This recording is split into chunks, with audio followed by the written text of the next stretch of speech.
injury attorneys at The Advocates can't actually prevent you from being in a cycling accident. They will be by your side to support you following your accident. Our legal services won't cost you a dime out of pocket. So when you need an injury attorney, call us. We're The Advocates, your Utah personal injury attorneys. You didn't deserve to be in an accident, but you do deserve an advocate.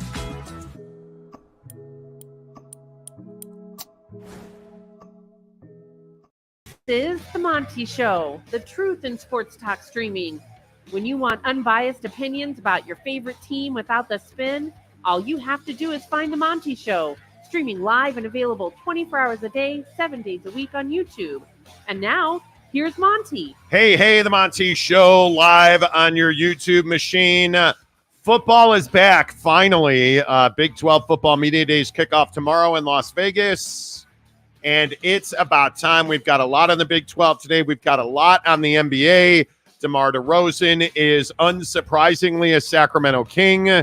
We'll talk about that. Yes, we'll talk about the Utah Jazz pissing everybody off with Lauri Markkanen.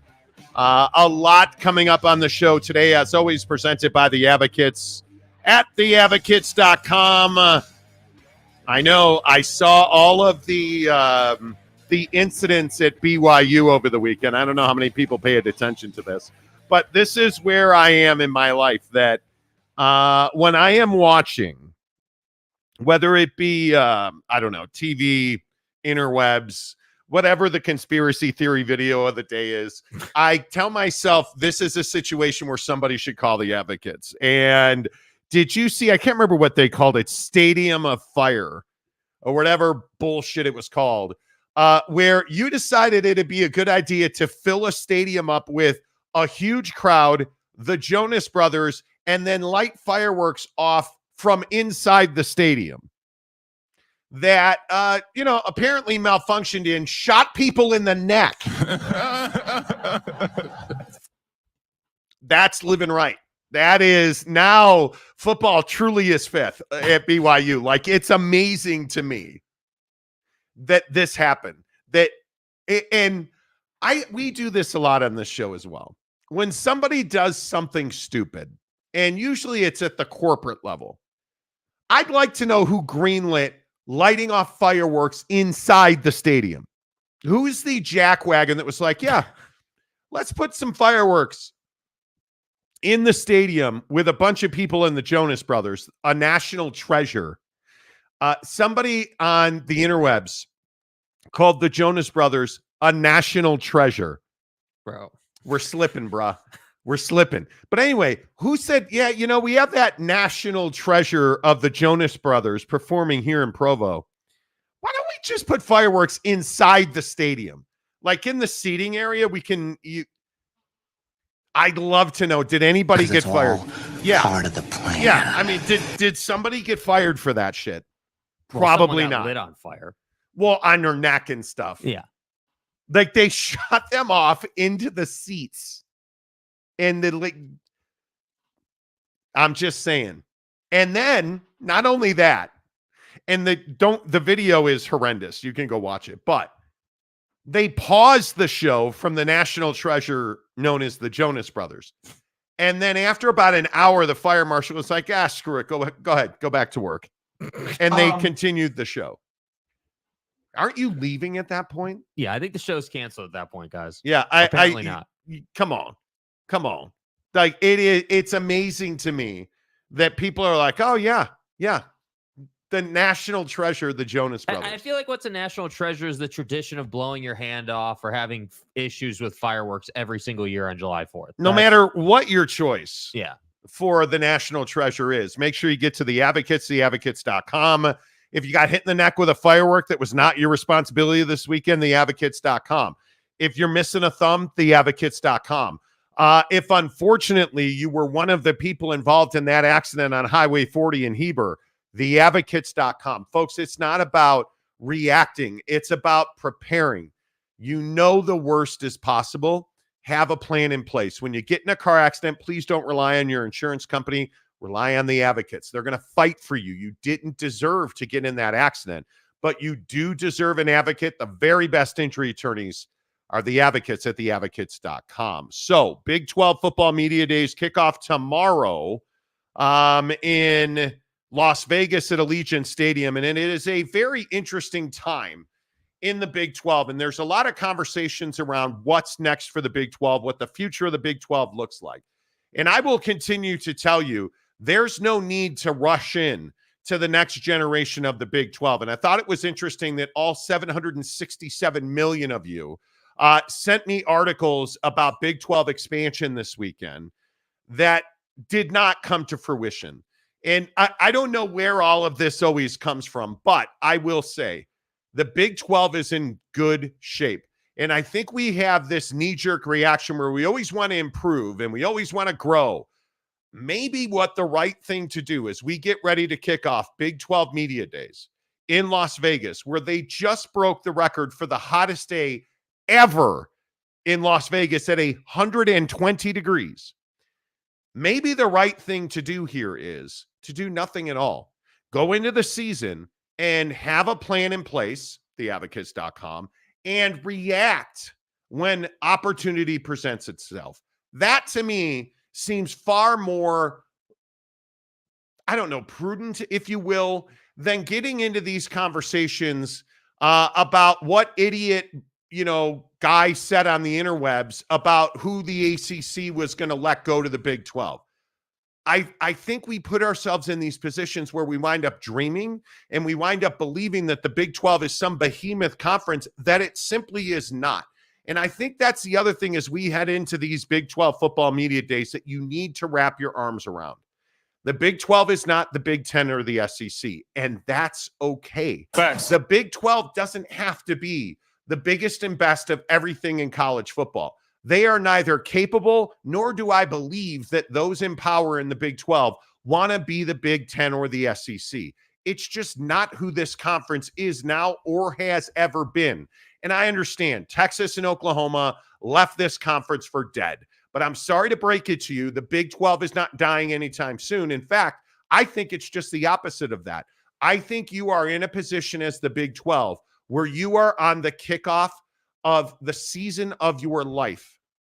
And again, I know it's uncouth in certain parts of this country, Oklahoma, to talk about the struggles of the blue bloods, supposedly blue bloods of this conference, and how much energy a program like Utah will bring to the top of the Big 12.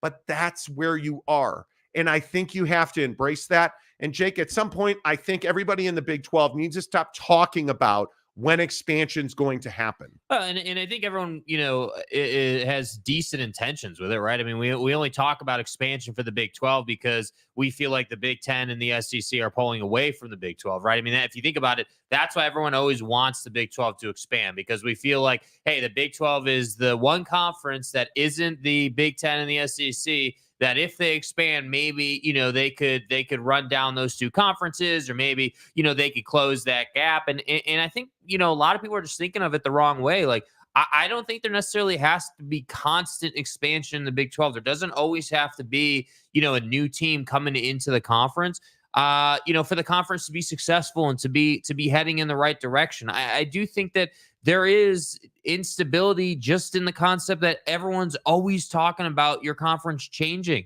I think it would be good for the Big 12 to have a season or two where they can get on real stable footing and have just some semblance of consistency in the conference. Like, obviously, the ACC situation is ongoing. It is ever developing, right? Like, with their grant of rights and everything going on over there. So for the Big 12 right now, I think the focus has to be making sure that you just have a strong football season. Make sure that, K-State is up to par. Make sure that, Iowa State has a good year. Make sure that Texas Tech and Baylor, all your blue bloods, if you will, of the conference have good seasons. Because if you do that, and if you have a strong showing in the first year of the expanding college football playoff, you're going to be fine. You're going to be in a perfectly fine spot. And by the way, I do think it's always a pragmatic point to bring up the fact that Brett Yormark is elite when it comes to the business of doing college athletics. And I think That alone should allow Big 12 fan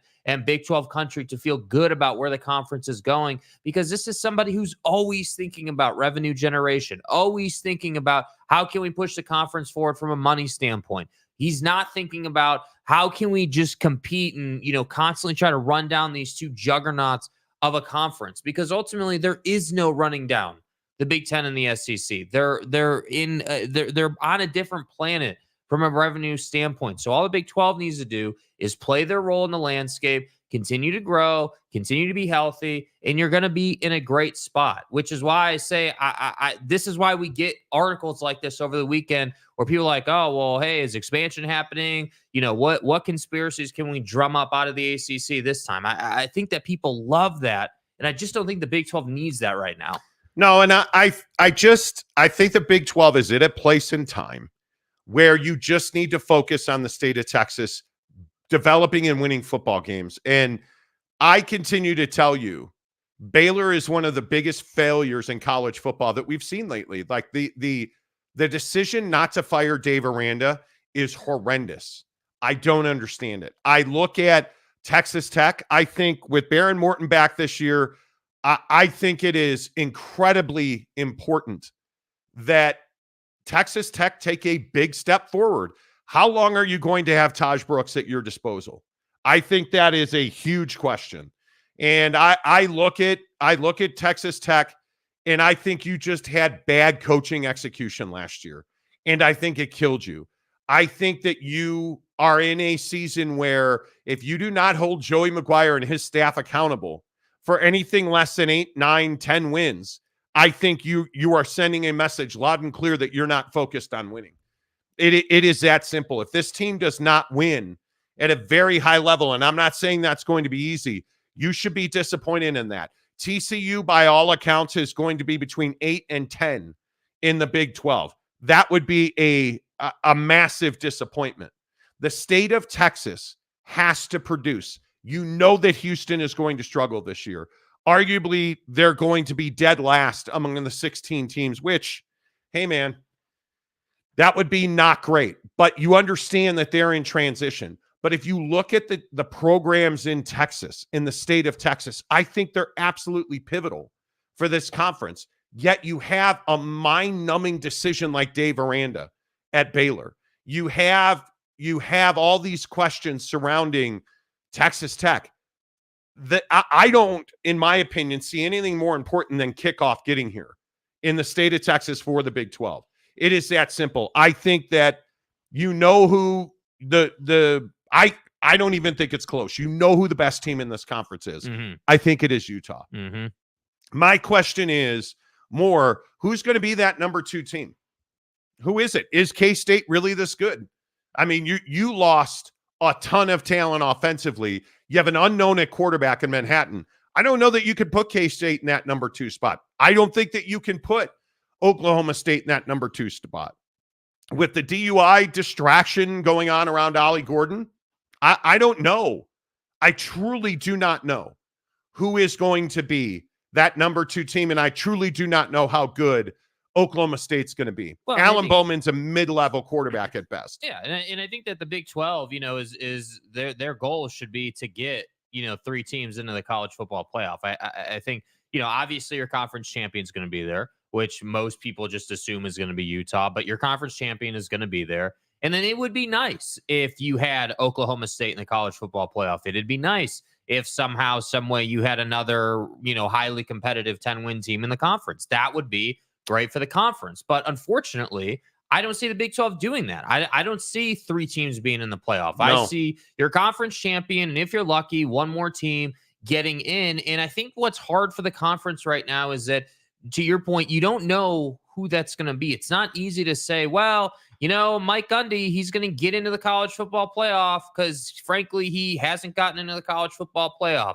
Avery Johnson and K-State, don't know what you're going to do, Avery. Don't know who you are yet. Don't know how good you can be. A lot of people in Manhattan are singing your praises and saying you're going to be this incredible quarterback. And Will Howard, who, well, be Will Howard first and then be better. And then we can start, talking about K-State being, as good as they were. Because I think people like to write off guys like Will Howard when they leave the conference. You love to say Texas isn't back. Will Howard, who, you love to point out and just write off these guys. But I'm telling you, man, like, these are talented individuals who are no longer in the conference, and there is a price to be paid for that, which is, once again, why the situations like Baylor and Texas Tech and, just these oddball things that happen in this conference can't continue to happen. You need brands like Texas Tech to be good. And until that happens, the conference isn't going to realize its top-end potential. We're going to continue to talk about chasing these other two conferences, and we're going to continue to talk about expansion until you can have 3 or 4 teams that are really tried and true and reliable. The expansion thing is head-scratching to me. I am, and we talked about it several months ago with the Duke and North Carolina situation. Nothing has changed, and there's no reason for anything to have changed. And all of the jackwagons out there saying that, expansion's coming. It's not coming. Nothing is going to happen in haste. Nothing is going to happen quickly. What is the trigger to have expansion in this conference? It would only be if the ACC melted down. They don't have time to melt down. It's July 8th.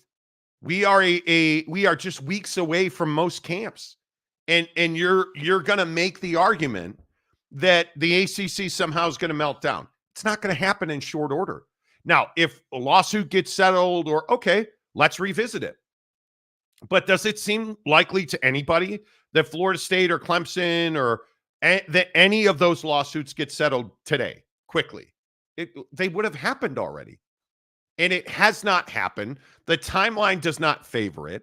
And I don't understand the appetite for destruction in the ACC at this moment, because it behooves nobody. It doesn't help Florida State. And this is why all the candy-ass bullshit about, Florida State's going to play as an independent next year. That was never happening. No. You're talking about a school that's trying to improve its financial situation, yet the moment that people started just throwing this against the wall that they were going to be independent, everybody ran with it. There's never a scenario that made them successful as an independent. Not one single scenario. There's no reason. There's no trigger. There's no pressure. There's no pain point that would make the ACC melt down today, right now. There is not one. And if you're one of those people and a member of the media that's going to go to Vegas this week and ask Brett Yormark about expansion, based on what are you asking that question? Based on what? He's had almost a flawless tenure as the commissioner of the Big 12. Yeah, I mean, I think it's just based on thirst. That's it. There's no events. There's no action items, as I call them. There's nothing that says, yeah, this happened, so that means expansion's coming. I mean, if when we were talking about it months ago, obviously it's no secret Brett Yormark and every commissioner in college football talks to a lot of people, and people have relationships, they have conversations, but that doesn't mean that expansion's happening tomorrow. I do think that, Brett Yormark and the Big 12 have to understand what their options would be, but that doesn't mean that expansion's happening tomorrow. And I think there's such a thirst for it because people love drama in college football. They want, the ACC to melt down and the Big 12 to pick up the pieces. And that's why the Pac-12 thing was such a lightning rod in college football, because people were already hating on the Pac-12 before it became clear they weren't going to survive.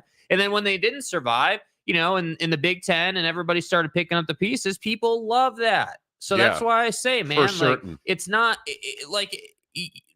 I completely agree. There will be people tomorrow and Wednesday who ask, Brett, what if Duke comes available? What if, what about, what's the situation with Gonzaga? What about, I'm telling you, man, this guy's got relationships and he's prepared, but that doesn't mean that we should be out here, gaslighting Twitter or the media with, hey, well, my sources are saying that expansion's happening next week, because it's not. There's no way for it to happen. Yeah, and I understand why. And a lot of people sent me this article about, and I'm not going to mention the idiot's name, that, well, ACC's melting down. It's not melting down.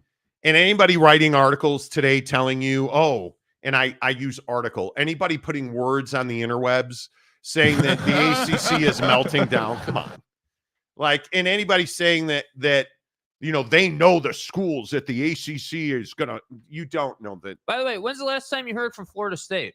When's the last time you heard from anybody? It's not beneficial for them to be talking. Like you're in the middle, and I think people don't understand that you're in the middle of what is a process is going to determine your financial viability moving forward.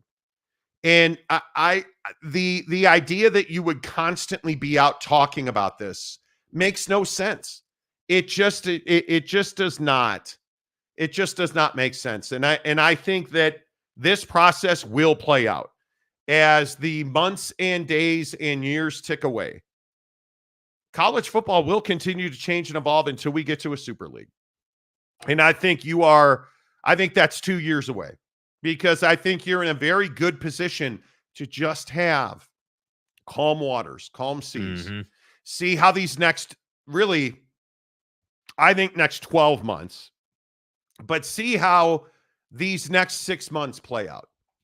How does this season play out? How does change in the recruiting windows change? How does the transfer portal rule and the lawsuits and the settlements and the NIL and the this and the that, how does all that change? This situation at Utah State, if you are not paying attention to the situation at Utah State, it is a massive Title IX scandal going on at Utah State. Pay attention to that, because if you're not, and you don't understand the implications that's going to have across football in this country, you're crazy. Because I'm telling you, all of these things set precedents. And so the water's very calm right now. And I think that's what these commissioners want. I think they know they need to go through a season where there is not upheaval and change. And let's just see how much money everybody makes. Let's see. Everybody's pronounced that, Brett Yormark's a failure. I love that on the SEC shows, that Brett Yormark's a failure as a commissioner, because the revenue dispersal for the Big 12 was record-breaking, but still embarrassed. Okay, great. Let it all play out. Let it all play out. Let everybody have their say, and then let's see who puts results up. And I think that's why this football season, and with Big 12 football media days tomorrow kicking off in Vegas, I think it's just a really critical time to see who wins. If Utah walks into this league and wins this conference, and my belief is on paper, they will win this conference. If that happens, I think it is a very, very bad indicator that this league does not have a blue blood. And it's not Okie Light. I will continue to evangelize for that. And I hope that every Oklahoma State fan in this world can come in here in November and December and celebrate I had one guy telling me, we're going undefeated. Okay, come back and celebrate your undefeated season. Let's see that happen. Because if Alan Bowman can lead any offense to an undefeated season, man, maybe I should just stop doing this. Of disrespect that people are showing the Utah defense, I don't think you understand. It's not because what Oklahoma State fans specifically likes to do is they like to say, oh, well, roster, and we got a bunch of returning guys, and, it's the mullet, and, it's Stillwater, and we got all this great stuff. And all I'm here to say is you're talking about a program in Salt Lake that dominates the defensive rankings for like a decade now. This is someone in Kyle Whittingham who week of knows how to watch your game tape and break you down and exploit your weaknesses. And I do think that it sends a really bad message nationally if they walk in there and just beat the hell out of this conference like most people think they will. And by the way, I think it's warranted for people to think that. I think that people didn't put enough respect on the Pac-12. You didn't, all of a sudden now that Oregon's in the Big Ten, every recruit and their mom seems to be committing. And everyone's like, oh my God, Oregon. Oregon's been doing that, man. Like Oregon's been a national brand. I just can't believe that people don't understand where and who Utah's had to play to get to where they are now. And I really feel like coming into this season, if Utah comes in here and wins this conference, like I do think that conversation we had about like performance metrics coming down from the commissioner's office, like, hey, if you're a 3-win team and you're not going to fire your head coach and you're not going to care about winning on the football field, and then you're going to get, pissy with us about this, disbursement, that's a conversation I think the Big 12 out of any conference has to start having, because you don't have that issue in the SEC. The difference is the SEC is just so damn good at the top. The lower end teams have no business winning any games, so you can write it off. But the Big 12 could be that conference that is competitive from top to bottom on any given week. And that's what I think has to change for the Big 12 moving forward. Yeah, and I think the media poll, as you see right here, the one that should scare you is Arizona at 5. If I'm Iowa State, West Virginia, the problem is West Virginia is so reliant on the run. But I think UCF's going to have a better season than most people think. How is Texas Tech 9th? TCU 10th. Now, we're also talking about a group of dudes who usually don't know shit from Shinola when it comes to who's going to win what. Yeah. But how is BYU 13th, Houston 15th? And you look at the very bottom, Arizona State 16th. I mean, Arizona's the one there that really stuns me. Mm-hmm. I mean, you lost Jed Fish. You lost a lot of talent. Now, the Fighting Fafitas, as I affectionately call Arizona football, they've still got talent. I think they had a really good coach. Like, I can't see him being top 5. Are you telling me that Matt Campbell's going to finish behind Arizona? Yeah, I have a lot of trouble with that. Are you telling me? And so I look at some of this stuff and I say to myself, okay, K-State, great conversation around K-State. You have massive seismic change on that roster. And you're telling me that Avery's going to be able to step into that starting spot? And I think wildly unproven. I know that everybody tends to get excited about Avery Johnson and everything that he did, and 296 rushing yards and 7 touchdowns, and that guy's never been asked to be the guy. He has never been asked. It is so much easier to be the guy when you're just backing up Will Howard and hoping he fails so you get your shot. Yeah, when the expectation is, hey, whatever we get out of you, bud's going to be good enough. Yeah, that's a little different than, hey, you're coming in as our starter to this season, the unquestioned number 1, and the responsibility is on your shoulders. So when K-State is down 10 in the third quarter, what's it going to be, right? When you're playing a tough team on the road, you've got some injuries maybe to your line, let's say, adversity's hitting. Well, what is Avery Johnson going to be? Because we know that he's got dual threat capability, but I just think we can't get ahead of him. Let him show you what he really is. AJ or Avery or KJ Jefferson. See, because who KJ is. If KJ Jefferson is good, UCF is going to win some games that you have no belief they can win. And you bring back Harvey, you have KJ Jefferson. I think you look at their schedule. I think you look at the advantage they have at the bounce house. I don't think this is going to be the gimme conference everybody makes it out to be. I, again, point to BYU and the BYU. I tell you that Jake Retzloff, I believe he's the starting quarterback at BYU. I know they say they're going to have a camp battle. You are only doing that to give respect to Bohannon. Jake Retzloff is the starting quarterback at BYU. And I think it is incredibly important that BYU have a top 10 finish in this conference.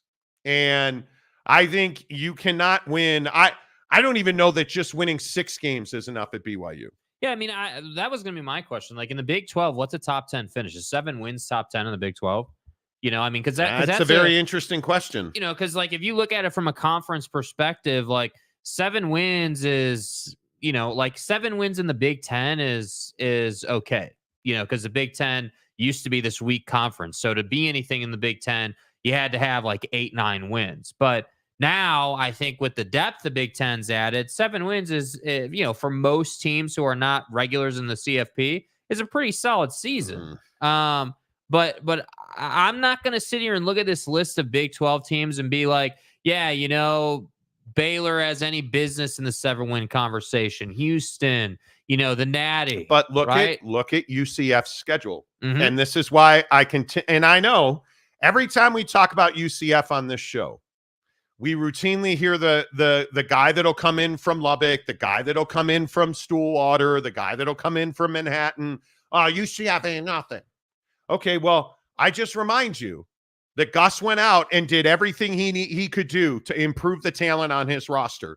Their schedule is New Hampshire, Sam Houston, at TCU. So your first road game is a team that's picked bottom half of the Big 12. Yeah. At TCU. Colorado at home, at Florida. So your second road game is a guy that's probably going to get fired when the season's over. Let that sink in. Your 2 road games are at TCU and then at Florida. So being generous or being conservative, 4-1. I think you're, let's call it, you're going to New Hampshire, Sam Houston. I think you win at TCU. I think you beat Colorado. I think you are 4-1. And you're going to lose one of those 2 road games. Yeah. And that Florida game is going to have heat. I think we all know it. Cincinnati is let's call it your 5th win. At Iowa State is your 2nd loss. BYU is your 6th win. Arizona is your 7th win. At Arizona State, your 8th win. I think it's going to be tough to go to Morgantown and win because they just run the ball. Yeah. I think you're going to lose to Utah's going to be a very close game. Now, that is November 29th. That's at UCF. That's in the bounce house. You potentially could win 9 games here. Yeah, if your quarterback's still healthy at that point, you're in that game. That's why I'm saying we can all just sit here.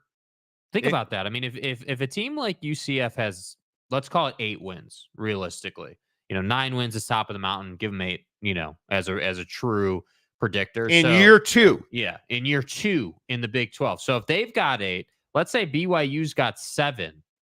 What does that do to the rest of the conference? Because if UCF has 8, BYU's got 7, that means Arizona lost several games. And that means that number 5 ranking in the preseason poll is, obviously is trash. So that's what I'm saying. Like, I think that on its face, if you were someone who followed the Pac-12, that the Arizona ranking's generous. By anybody's stretch, it's generous. Because, like you said, new head coach, you've got a lot of change there. To say that they're going to come into this conference and be number 5 is very generous. Very generous. But again, I'm fascinated by K-State. So look at K-State's schedule. Let's pick them to win the conference. What is that? I think that's 1 loss. And you can win the conference. UT Martin at Tulane. Early test at Tulane. Arizona. Now that game's in Manhattan.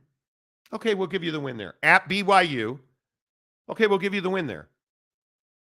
Home for Oklahoma State. If you're going to win the conference, you're winning that game. Okay, so at that point, you're 5-0. At Colorado, at West Virginia. So I think you win at Colorado, West Virginia. Not sure. That's going to be tough. Yeah, that's going to be tough. I would mark that as a loss. You would mark that as a loss. The West Virginia game, yeah, I think you mark that as a loss. So you're already 6-7-1? 7-1. Okay. Kansas in Manhattan. 8-1. Rivalry game. Okay, 8-1. At Houston, 9-1. Yeah. Arizona State, 10-1. Yeah. Cincinnati, 11-1. At Iowa State, 11-2. Is that realistic? Is that a realistic 11-2? If they win 11 games, they'll win the conference. Yeah. Now, my opinion is I don't think you're beating Kansas. My opinion is I don't think you're beating West Virginia if they're healthy and they run the ball. Yeah. You're not beating West Virginia. So that's 9 wins. And I think that BYU game is going to be very, very difficult. So let's very, very difficult. So let's say they're a 9-win team. And so Utah wins a conference. K-State comes in second with 9 wins. Is 9 wins good enough to scrape into the playoff? I don't think it is. I don't think it is, because you got to look around the rest of college football. And again, I know that fat-faced Chip Kelly didn't want to be a head coach anymore.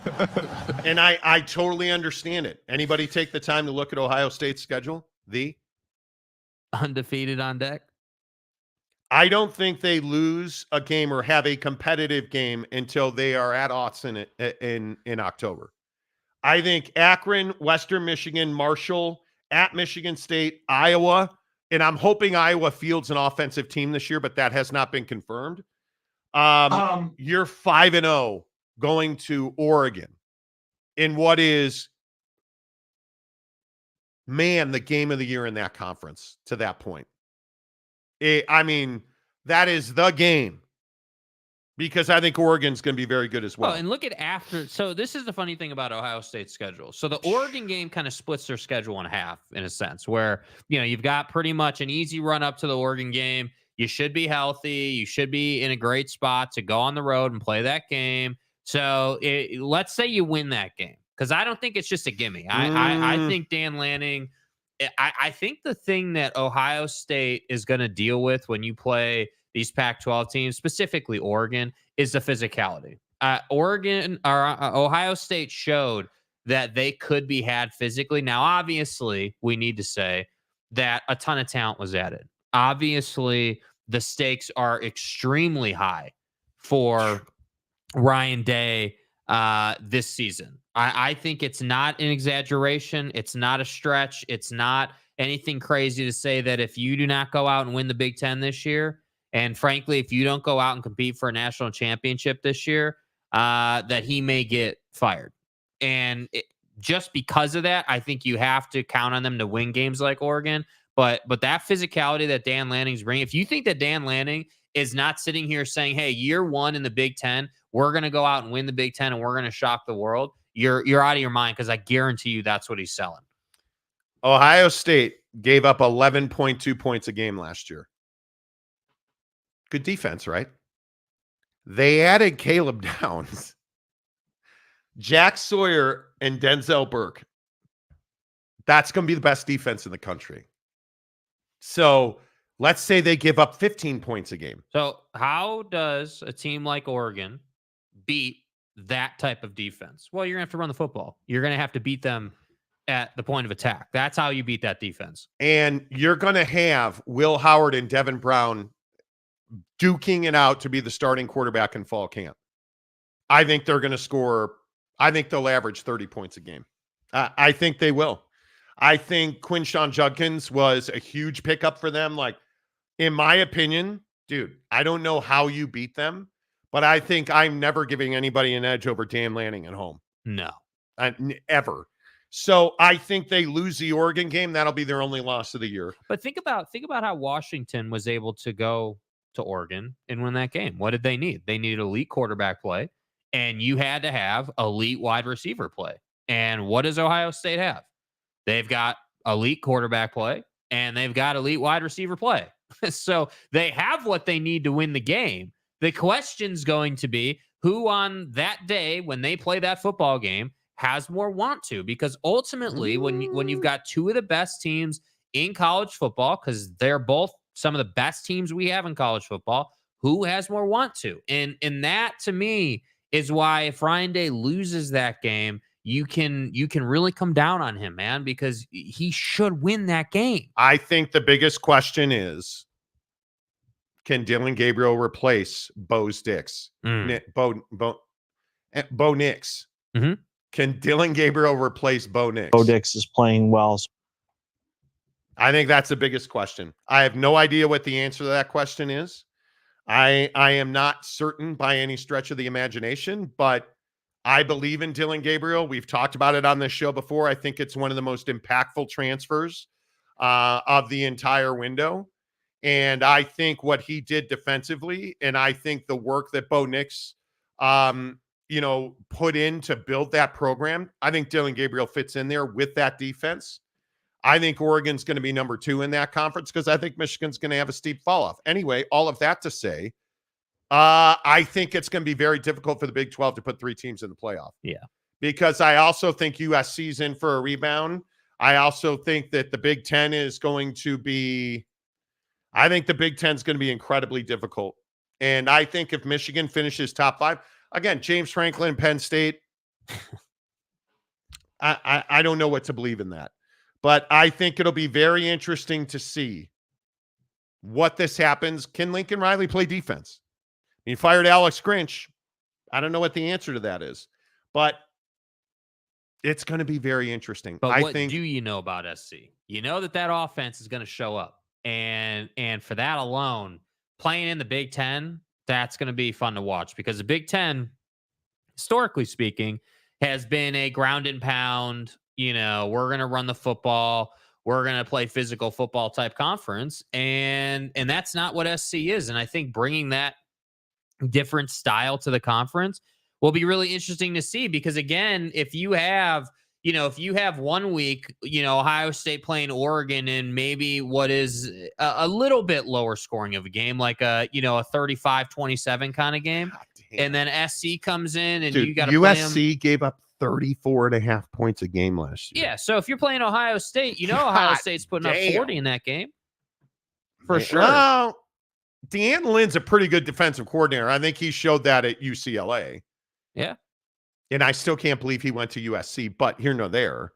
I just cannot believe they'll be that bad. I think they will give up 20-something, not 30-something. That would be shocking. So, I hope. I'm tired of talking about Lincoln, not getting to where he needs to be because of the defensive side. That at some point, you got to do something about that. Yeah, I think I wonder if Jaden Mayava gets that job. Miller Moss, Jaden Mayava, that's going to be anyway. The Big Ten's going to be very good. The SEC is going to get 4 teams in. I mean, you can just mark that down. So, again, back to the original genesis of the conversation. How many playoff teams? If Utah wins the conference. Is the second team 10 wins? So, Utah wins the conference. Is that second team a 10-win football team? Because that's what it's going to take, I think. Because, again, like you just said, the SEC is going to have 4. I'm inclined to think that the Big Ten is going to have at least 3. How many games does Texas Tech win? 8. Abilene, at Washington State, North Texas. See, I can't just write off Washington State, though. You can't because you're at Washington State. You can't just write that off, bro. Game. Like, that's not an easy game. Yeah, I think it's very interesting. That is 8 o'clock. That game is 8 o'clock. Dude, that's 2 months from today. Best case scenario, you win that ball game. So you're 2-0 heading to where? You're 2-0 going to North Texas, 3-0, 4-0 against Arizona State, 5-0 against Cincinnati, and then you're going to Tucson. You got to go play Arizona in Tucson, where apparently, I don't know if you guys know this, it's always hot in Arizona. So best case scenario, you win that game. Let's say you're 6-0 at that point. Baylor 7-0 at TCU.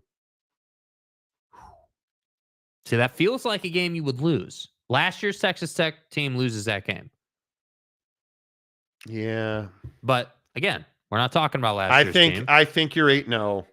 You're going to lose at Iowa State to be 8-1. Mm-hmm. 9-1 against Colorado. 9-2 after you lose to Okie State. And then I think you beat West Virginia to win 10 games. If I am a Texas Tech fan and they don't win 10 games, I would be massively disappointed. So Utah wins a conference. Tech's got 10 wins. What about I'm trying to find who the surprising team is. Well, I think nationally BYU is going to be the surprising team. I think BYU at 7 wins would surprise people. Their schedule, if BYU, I'm telling you, if BYU wins their first 5 games, they could make some real noise. If they lose that K-State game at home and they're 4-1 after Baylor, which is at Baylor, they bring Arizona in, Oklahoma State comes in, and then you're just getting kicked in the nuts for a month. Arizona, Oklahoma State, at UCF, at Utah, home for Kansas, and then you play at Arizona State and home for Houston. That's 7 wins. Because I think they're Southern Illinois, SMU, at SMU. Does BYU win at SMU? I want to say yes, but it's not a gimme. I mean, as harsh as that is, BYU fan, it's not a gimme. It's not. But SMU's in the ACC now, and it's a pipeline to Texas, and they have all that money, County, bro. And they own Dallas. It says it right on the front of their uniforms. All money. I'm gonna give them 3-0, and I'm gonna say they're 3-1 after K-State. 4-1 at Baylor, 5-1 home for Arizona, 5-2 Oklahoma State. But see, that game's the one we've been talking about right there. So from a conference perspective, yeah, that Oklahoma State 9:15 Central BYU game is one you need to circle. I don't care what team you're a fan of in Big 12 country. If you are a Big 12 football fan, you will watch BYU and Oklahoma State at Stadium of Fire in the middle of the night. Yes, you need to watch that game. That's going to be tough. Anyway. Yeah. So that's where we come down on it. In the comment section, hit it right now. Who wins the Big 12 and how many teams do you think they put in the college football playoff? I think Utah wins the Big 12. I think they get 3 in. I think they get Utah, K-State, and Okie Light. And I think, man. So if the Big 12's got 3 in, there's going to be a lot of teams that get piped. Because if SEC's got 4, and let's just say the Big 10's got 4, in the worst case scenario, that's 11. And then you've got the Big 12 with 3. That's 11. And I think so my question is, who doesn't get 4 in? It's going to be the Big 10. And I ask how many ACC teams get into the college football playoff? Because I also think you look at the ACC and you start asking yourself, okay, well, is Clemson that guy?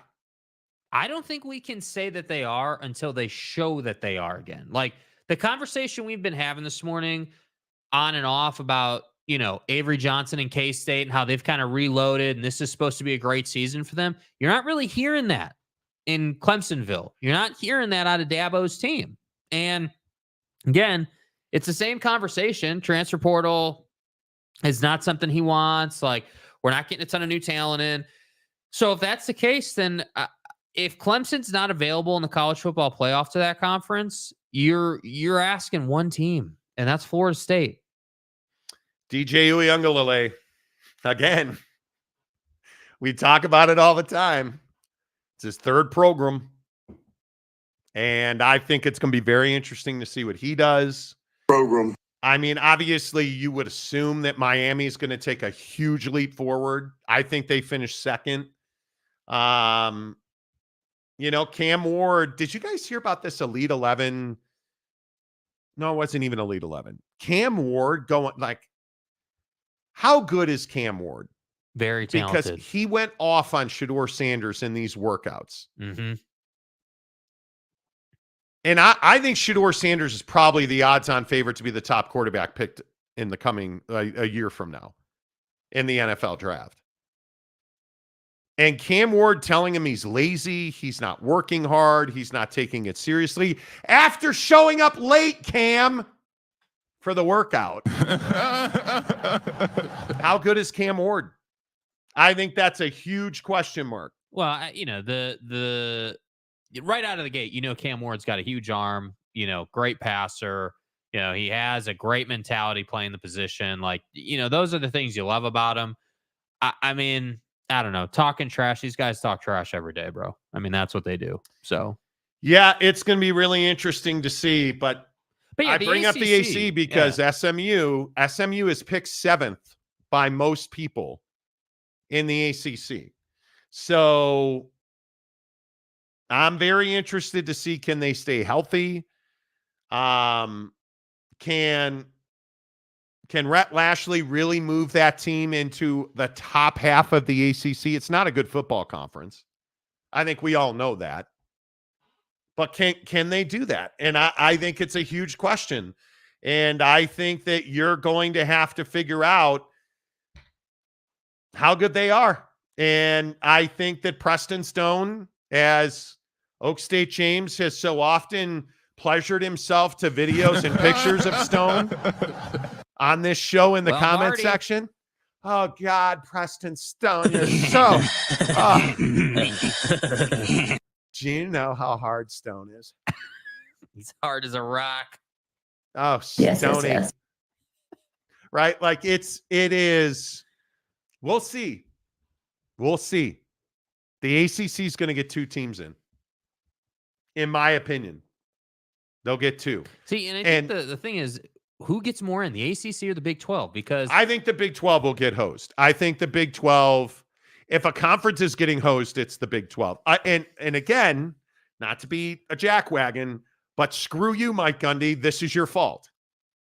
Because most people believe that they're not going to finish top of the conference. And I think Mike Gundy is a very unlikable figure amongst his peers. And I think the biggest question is, let's say that Mike Gundy wins 10 games but doesn't compete, doesn't make the Big 12 championship game. Yeah. Are you putting Oklahoma State in? No. I don't think you are. I don't think you're putting Oak State in over, a borderline Miami team, are you? Are you putting Oklahoma State in over a borderline USC team? Are you, and for shits and giggles, are you, if you look at the SEC, let's say Texas wins the SEC, but Georgia, Alabama, anybody see Lane Kiffin's girlfriend? Dude. Anybody see Lane Kiffin's girlfriend? And the only reason I bring this up is because Lane Kiffin, the Lane Train, my guy, the sex machine known as Lane Kiffin, is winning in life. I believe she's 18 years old in one day. No, she's in her 20s easily. You better have a big fish, Lane. Cock. Just saying. Because good old Lane Train, he's winning on and off the field, friends. I don't know how many other perverted things I can say. She is smoke show. It's a nice fish you got there, Lane. Yeah. Right? Come on now. Would it shock you if Lane Train got into the college football playoff?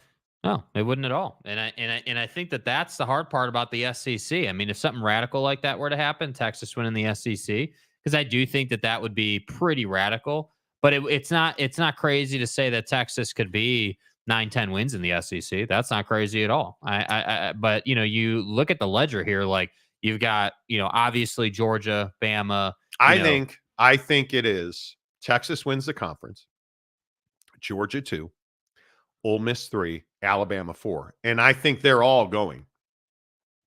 I think they're all going to the college football playoff. Is there a limit on how many SEC teams we can, that the committee would put in? I think you could get 12 in.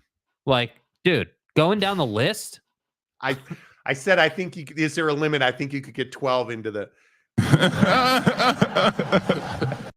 I think the biggest disappointment in the SEC this year will be my good friend Brian Kelly, who I think is Gary. I think okay? Here's my question: who has a better season, Oklahoma or LSU?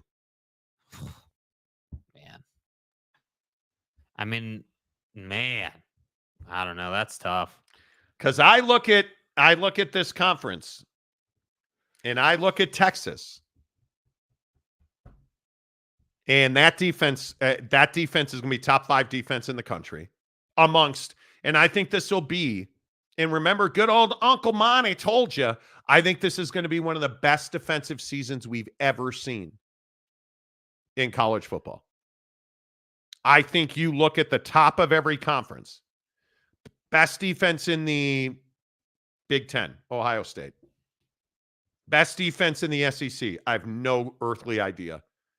I think Georgia's amazing. I think Texas's defense, Jesus. Don't undersell Bama, man. I'm telling you right now, I do not, but speaking of Jesus, I don't believe he could run the A-gap against Texas, even though he walks on water. I don't believe that he could. I'm telling you. I look at like adding Isaiah Bond to that offense. Silas Bolden, Matthew Golden from Houston. Like, what are we? Are you out of your mind?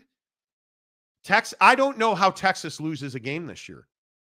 They're so incredible. You can look at their schedule. I was looking at this last night while laying naked in bed, and I was saying to myself, I look at this schedule. Who's more talented than Texas right now? I don't know either, because I don't think anybody's more talented than Texas. They are deep, bro, and they are explosive. And yes, I understand that Tavondre Sweat and Byron Murphy, and I don't know how you replace that. Somehow they have. I think it's going to be unbelievable to see how talented they are. Yeah. And we'll find out. We'll find out because I think they're going to dominate. And I think that you look at how good is Carson Beck? He's good enough. I think he's good enough. He's good enough to do what you need him to do. Is he best quarterback in the country good enough? No. I mean, I'm sure that he'll be, he'll get thrown into the Heisman conversation just because he plays at Georgia and they'll be in high stakes games. But legitimately, no, he's not a Heisman Trophy winner. No. I think there are a lot of questions about Georgia. Their offense isn't going to. Is their defense as good as it has been? I think that's a big question. I think that I look at their linebackers. I don't see it on the defensive line at Georgia. I think that it's going to be very interesting. Now, Georgia's linebackers, my God. I mean, I look at they've always got them, dude. Malachi Starks, probably one of the best defensive backs in the country. I mean, I don't know. And again, how much growth are we going to see out of Jalen Milroe? He's already better. There's no doubt. You don't have the kind of hype he's got going into this season. And the testimony of his growth in the offseason this summer and how seriously he's taken it, I think he's going to be amazing. Oh, and I think that, DeBoer being there after what he was able to do at Washington is, it's going to be really interesting to see. I mean, I think there was ever a time a guy, who's had the path and story that Jalen Milroe has had, if there was ever a time for a guy like that to develop as a quarterback, obviously it would be under Kalen DeBoer. And I think that's exciting. And then, of course, everybody wants to pick Texas A&M. They're going to beat people, bro. Wow. I think Texas A&M is a bottom half team in that conference. Yeah. In my opinion. All right. That's a solid hour of football talk. Shut up. Yeah. This is an SEC show. All you guys do is talk NBA. Got that in just volume last. All you guys do is talk NBA. Okay. Thank you. Dakota Tubbs, hello. Utah, the Mullet Men for the Big 12 title. Okay. Brandon Butler, if Notre Dame wins 10 games, they're going to be in on brand alone. They're guaranteed. This whole college football playoff thing is fascinating to me. So if the SEC's got 4 and the Big 10 has 4, then it's only 3 spots. Notre Dame, 2 spots.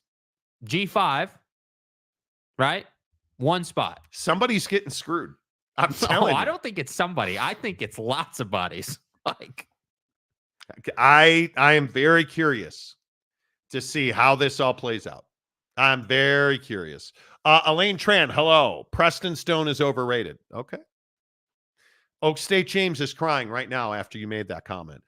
Calford beat Cam Ward, just saying. Well, Calford, I believe, beat Washington State. Now, I could be wrong. I don't believe that they are the Palouse Cam Wards of Yeah, I don't think Washington State plays defense, so I don't think we'll find, midweek Coug. Oh boy, here comes the Cam Ward hate. Cam Ward had great moments, but ball security was an issue. dude, the guy's a gunslinger. He's gonna throw picks. There's no question about it. Sharice Armstead, good morning. I think Houston, Cincinnati, Colorado will be the 3 worst teams in the Big 12 this year. I do not believe Colorado will be one of the 3 worst teams. Nah. I think that's a mid-level team this year. They got their ass beat so bad on the lines last year. And they've added so much talent. So much talent. Now, are they top half of the Big 12? I think that's awfully difficult. I mean, if I had to pick, and are they better than Texas Tech? Are they better than UCF? Probably not. Are they close? Yes.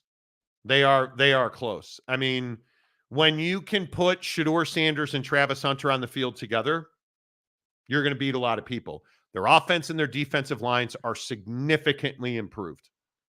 And that, to me, is at least 2 more wins. Can they run the football this year? They're not. Are you telling me they're going to go 1-7 again? Come on. If they were 3-5, they're in a bowl game. They're not finishing 1-7. Yeah. I don't see that as a possibility. By the way, what nobody talks about in finishing the season that way, they were in a ton of those games. I mean, there were several of those games that were, 1, maybe 2 possessions at most, and 2 possessions being 10 points. I agree. JRF Josh. Who the fuck is that guy? Avery's great. Will Howard left because he was going to be second string. See, I don't buy that. I think Will Howard left because he didn't believe in that system anymore. And there was a lot of conversations about it, that there just was. I think when Will Howard struggled early last year and they gave up on him, I think that's where Will Howard made his decision to transfer. You can't give up on your starting quarterback in like 5 seconds. And by the way, if he was going to be the second string quarterback, how does Buddy hop in the portal and immediately go to Ohio State to be the starting quarterback? If he's just this average, not great quarterback. I don't know. I think that's a very good question. The second string narrative doesn't play for Will Howard's situation. Yeah, I don't think he was going to be a second string guy. Ohio State got K-State scraps. Yeah, see, You have no idea what you're talking about. Okay. Yeah. Roundabout. USC gets the nod, not because they deserve it, because of their fan base size. There's something to it.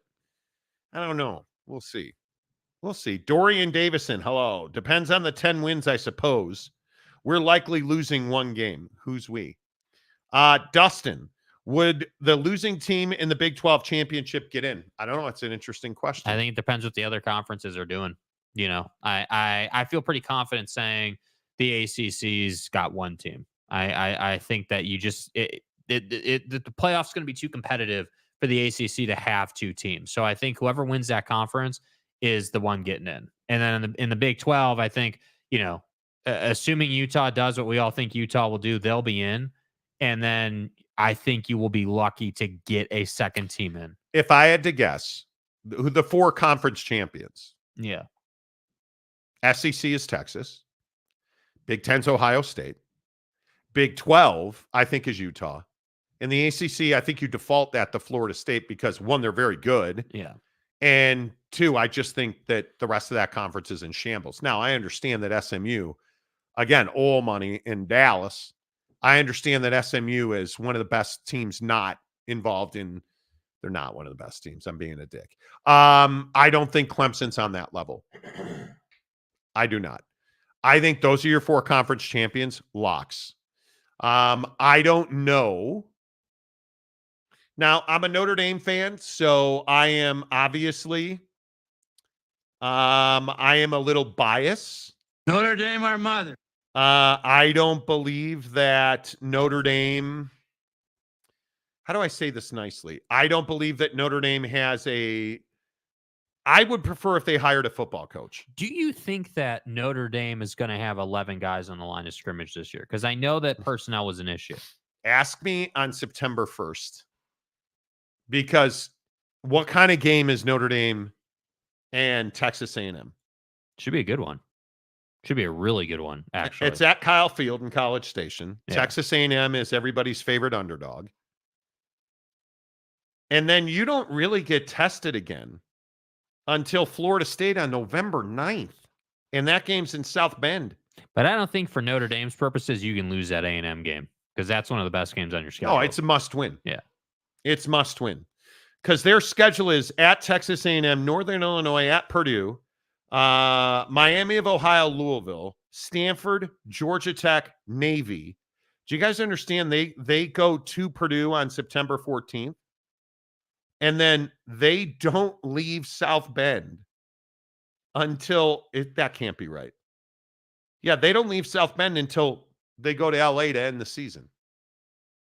Is that right? That's crazy. At Texas A&M, Northern Illinois, at Purdue, Miami of Ohio, Louisville, Stanford, Georgia, Navy, Florida State, Virginia, and Army. That's that independent schedule right there. It's wild. And then they play at SC. I think they have to go undefeated to get in. And I say undefeated against SC, Florida State, and you got to beat Texas A&M. You've got to win those 3 games because you just don't have strength of schedule. Obviously, they have a free pass. But are they a 12-win team? Are they an undefeated team? Come on. Bro. Yeah, I mean, I think that. Come on. So you know what it's going to be if you're 10 wins heading into the last month of the season. They're going to be, national championship conversation. Everyone's going to be riding high on them. We've seen that story before, and it would be, I guess my point is it would be like Notre Dame of recent to get to that point and then to not be able to kind of to get to that point and then to lose the SC game to end the year, or to do great work the whole season, but then have a letdown to end the season. That to me would be very Notre Dame. Yeah, I think that game. I think ESPN's got this wrong. It's at Atlanta. They play Georgia Tech at Atlanta. That's why that's like that. So they do play that game. But my point is, I think that you have to crush people's souls. Yeah. And I just don't think they have that in them. That's that classic. You got to throw up 50-plus points multiple weeks in a row against terrible teams. I think that this is an 11-win Notre Dame team. And I think that's 5 teams in the playoff with 7 spots left. And you can't tell me Georgia's not in, 6 spots left. The number 2 team in the Big Ten's not in, that's 5 spots left. Oregon. I mean, I just don't. Somebody's getting screwed, man. I'm telling you. Somebody's getting screwed. Elaine Tram, Milrow from Houston, Charisse. Okay. Patrick Boren, 12 football going to be super exciting in 2024. We'll see. Welcome back to the program. We'll see. He also says, Sickum, Elaine, see 2 4-star pickups for Baylor in this week. Here's a question. Does Baylor gain a positive yard on any play during this coming season?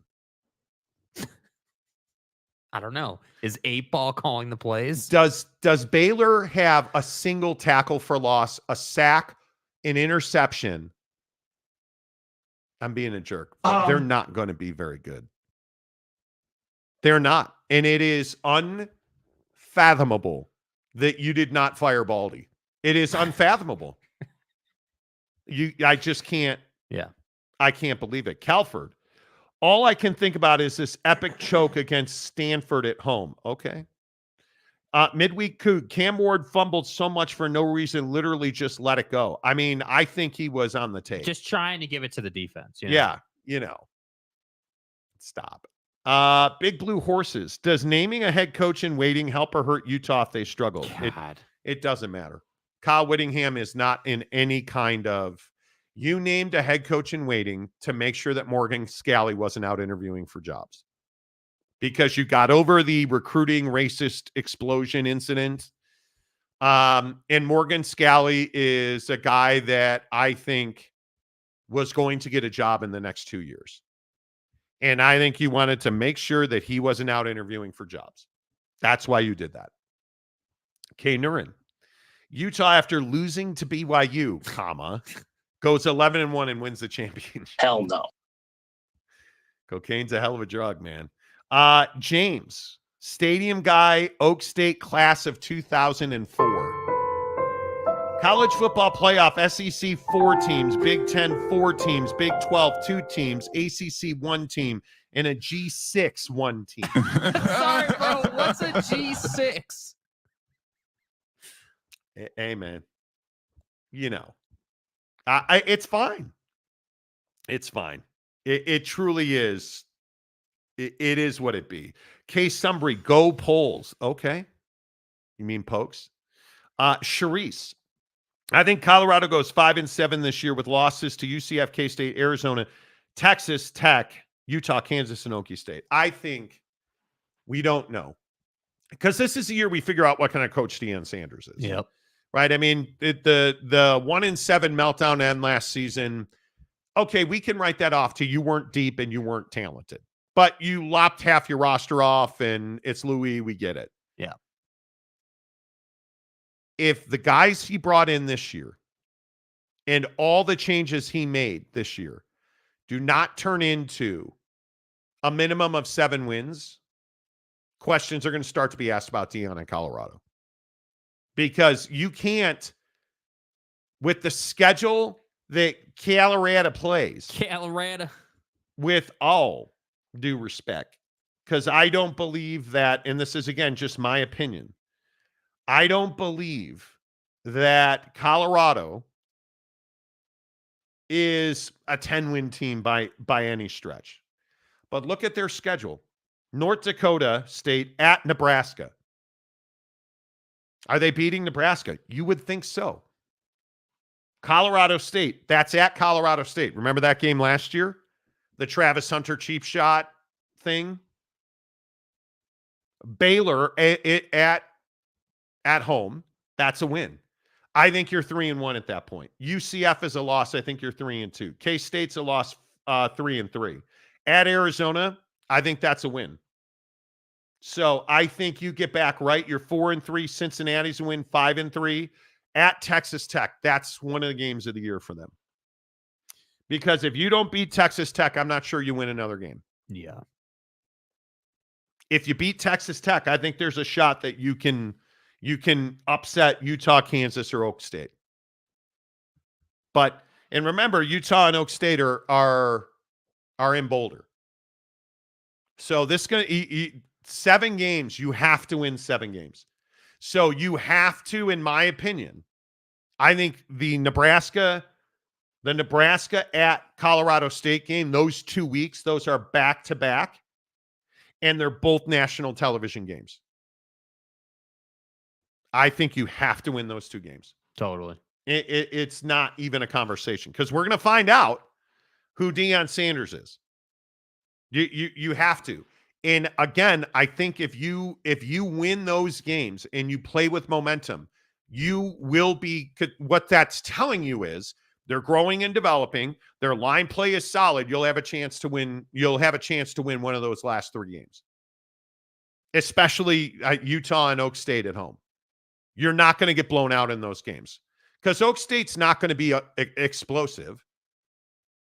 Right? How good is Oak State's defense? We'll find out. And even if they had a good week, yeah, they're inconsistent at best. I mean, I thought even in that game against Texas where you get blown out, they weren't good defensively. Like it wasn't just that Texas was that much more talented. You just weren't disciplined defensively at all. The 2 scenarios, you win at Nebraska and at Colorado State, which I think is going to be really tough. But let's say you're 3-0.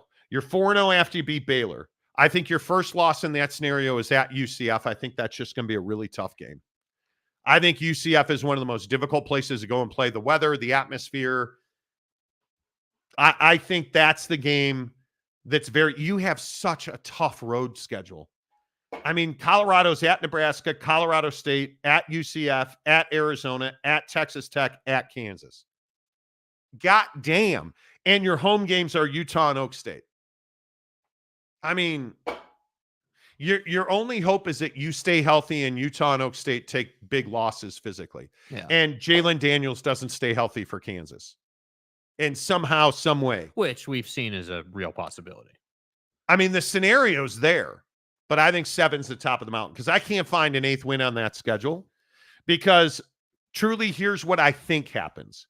Win North Dakota State, win Nebraska, loss at Colorado State. That's 1 loss, right? So you're 2-1. Baylor, you're 3-1. At UCF, you're 3-2. You're not beating K-State. I think you're 500 going to Tucson where you win. And I think you're 4-3, 5-3 Cincinnati, 5-4 Texas Tech. Man, You can't give them that win. They will not beat Utah. There's no way. but do they go to Lubbock and beat Texas Tech?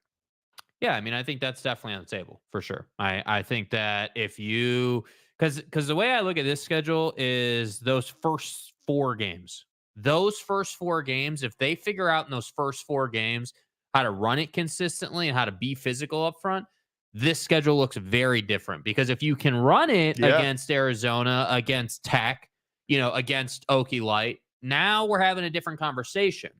But if this is just hey, it's 1st and 10 and we're handing it off just because that's what we're gonna do, then you're not gonna beat those teams. You got to run it for 4 yards to beat those kind of teams. Yep. Maury Alvarez says, I'm on my way driving to Utah. BYU needs 7 wins this year. Yeah, I think that's going to be tough.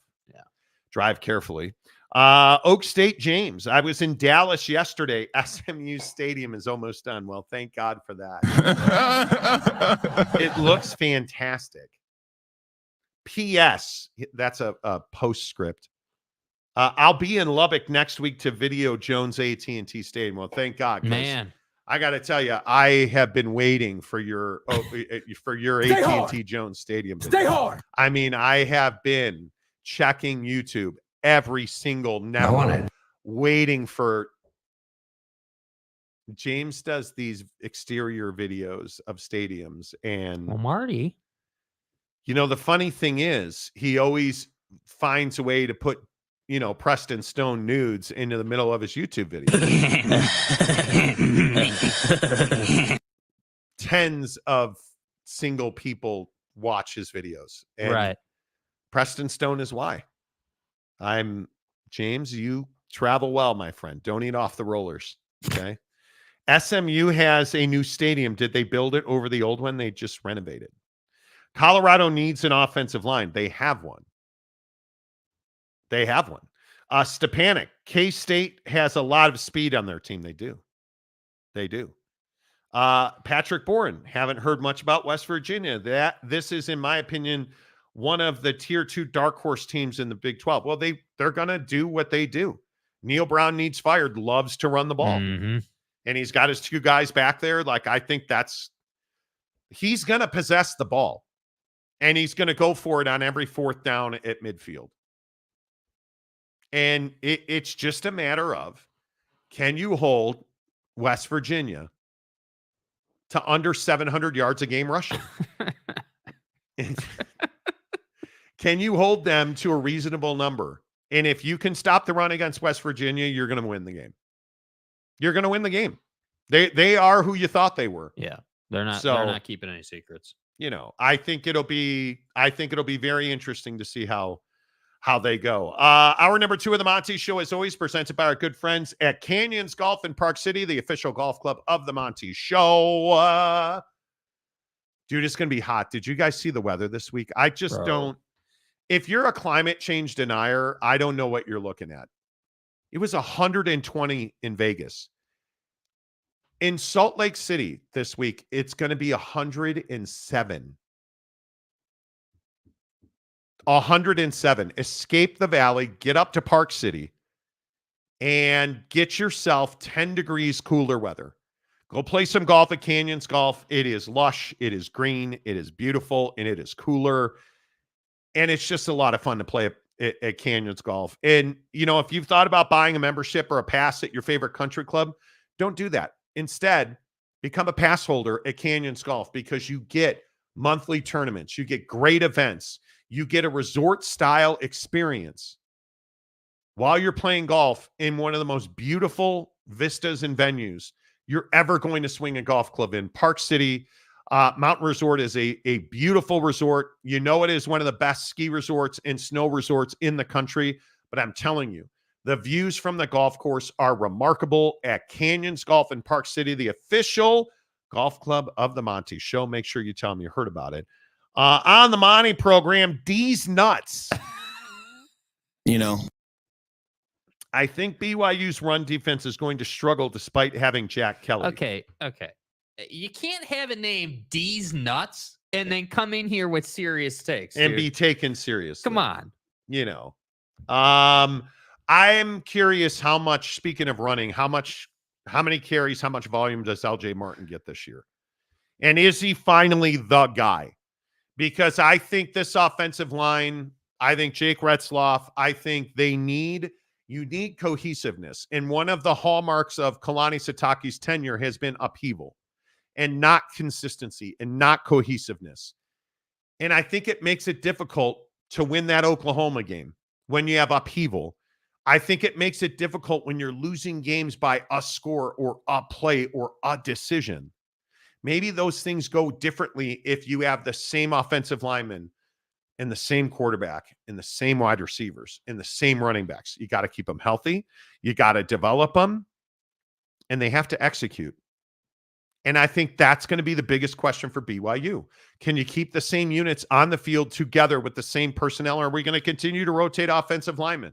Are we going to continue to have running back by committee? I don't think you can win that way. And I just don't think you can run effectively when you don't have the same 5 guys out there working together to create the gap that's needed for guys like LJ to go out and get you 5 yards. Because that's the thing that, like, when you watch BYU football, that's the thing that really stands out, is that most of the time, the linebackers are in the gap. They are, most of the time, they're right there, and it's really difficult for BYU to get out and get to the second level. And that is because there's not cohesiveness on your offensive line. And then we're going to sit here and we're going to rip guys like Jake Retzloff when, they're having to deal with constant pressure and not having that split second or maybe that extra breath to read the defense as they drop back. And that's what I'm hoping changes this year. I'm hoping that those rotations go a little bit more pro style, where you've got 5 guys who start on that line.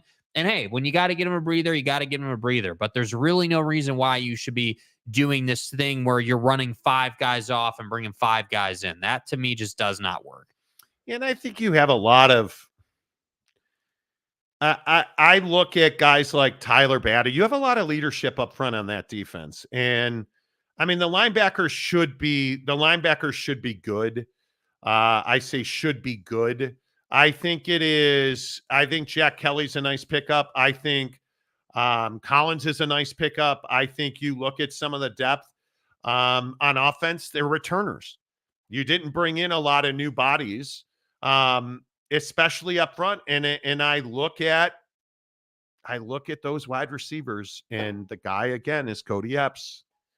Got to stay healthy, got to be on the field, because I think Darius Lassiter, Chase Roberts, JoJo Phillips, I think you have a lot of talent in that wide receiver room, and you've got to find a way to have your 3 to 5 best guys play every single week.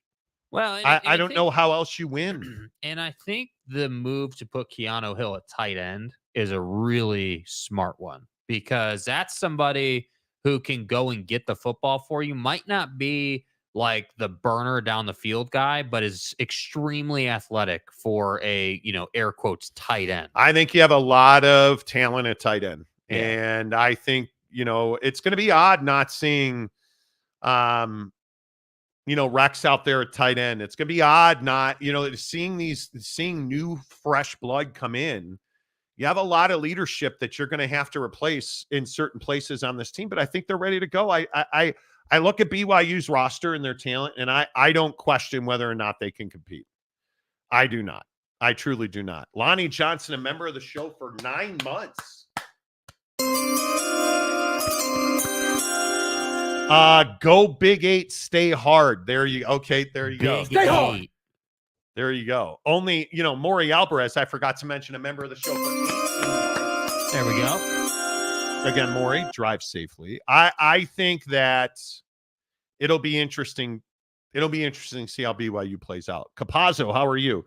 Jake, you can hope all you want, but the Y will be amazingly meh again this year. Until Sataki is gone, they will always be I meh. just disagree, bro. I think that, you're not wrong. They should have done a little bit better. I think, would have been nice to see, an 8-win season pop up here. But I think people just forget the success they had in the pandemic. You forget, what, those Jaren Hall teams did a bit. And I think that, you went Zach Wilson, Jaren Hall, and now you're looking at, obviously you're looking at a guy in Retzloff who, is very capable. I'm sitting here telling you that Jake Retzloff is more capable from a arm talent perspective than Zach Wilson was. I think Jake Retzloff has had a harder path than Zach Wilson has had. I think he's had to compete everywhere he's been.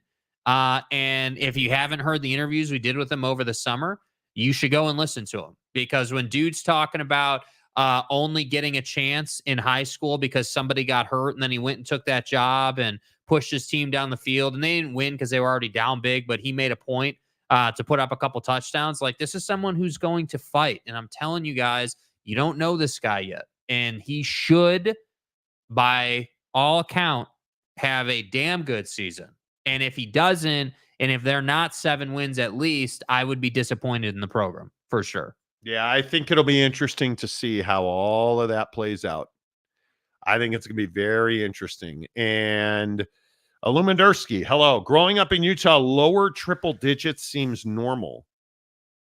We're talking about breaking record temperatures. Yeah, 107. I got news for you. 107 in Salt Lake is not normal. Now, you want to talk about 101, 102 a couple days a year? That's more normal. But 107 is a departure from normal. 107 is the record high in Salt Lake City. In 2022, it was recorded. We're probably breaking that middle of this week. Yeah. Middle to end of this week. It's not normal to be 105.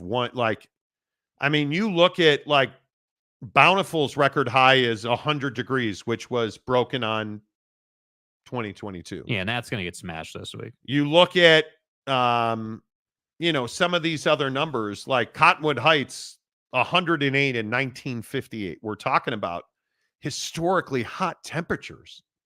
It's wild to me that this is not normal, man. It is not normal. You're talking about Park City's record high of 99 degrees, and there's a real chance they break 100 this week. It's not normal. It is. And the other part of your comment, with all due respect, it's a dry heat, so it's not too bad. That's complete ridiculousness. Having lived in Phoenix for 5 years and, now Salt Lake City for, I guess, going on 10 years, it being a dry heat does not make it better. It's 110 degrees. Did you see Las Vegas yesterday? 120 degrees. Well, we're talking about Death Valley temperatures. How do we just write off climate change anymore? Yes, Keith Carl, dry heat is still heat. Yeah. Phil, 120 degrees yesterday. Yeah, I know. Giggity, Phoenix hit a new record last week at 118. Climate change is not real. Come on. It's not real. Stepanik, it will be exciting this year in college football. It will be. Capazzo, it's all concrete and asphalt. It is the concrete and asphalt. Yeah, that's that's a lot part of it. of the problem. Yeah. RJ Seaman, this is why I don't read your comments anymore. That's exactly right. What are you doing? All right. The Monty Show. Hello, good morning, everybody. Please hit the like button as you watch the channel and you watch the show. A lot of college football. Big 12 Media Days kick off tomorrow in Vegas, where they broke a record temperature. But what is hotter right now? Big 12 expansion or Are the Utah Jazz trading Lauri Markkanen? Because last week, we pretty much led the news cycle. I appreciate that we were trending on Twitter at one point, or excuse me, X at one point last week. Appreciate all of that. And the Jazz still have not traded Lauri Markkanen. Now, there seems to be some misinformation or misnomers about timelines and, they're never going to trade him if they haven't already. They have no reason to make a trade in any kind of hurried fashion. Now, I'm not sitting here telling you they are going to trade him. But what I'm telling you is the dance partners are dwindling, because I think most people saw that the Sacramento Kings picked up DeMar DeRozan from the Chicago Bulls, essentially for free, and gave him a $76 million contract. And I think that the Sacramento Kings, according to our sources, were one of the hottest teams after Lauri Markkanen. Their fallback position was always DeMar DeRozan. You look at the San Antonio Spurs, also one of the hottest teams in for Lauri Markkanen. Well, they picked up Harrison Barnes in that DeMar DeRozan trade. And I think you're starting to see that the suitors for Lauri Markkanen, while I still think the Spurs are in the race for him, are dwindling. And I do think it is down to, and in my opinion, the most likely trade scenario is the Golden State Warriors. But here's the problem, and we've talked about this, I think, for the last 3 years. Danny Ainge is not easy or enjoyable to work with when you're trying to make a trade. And as I tweeted over the weekend, NBA sources told us again that teams are frustrated with Danny Ainge and the Utah Jazz. It's why the Sacramento Kings put a stopwatch on their negotiations with the Jazz, and the Jazz essentially stopped communicating. They are not on anybody's timeline but their own. And I do believe that we are still, I would say 65-35, that Lauri Markkanen gets traded. I do think it is a real possibility, but they have no reason to trade him before their August 6th signing deadline with him. And I do call it a deadline because, again, something that most people continue to ignore is that the NBA trade deadline is February 6th.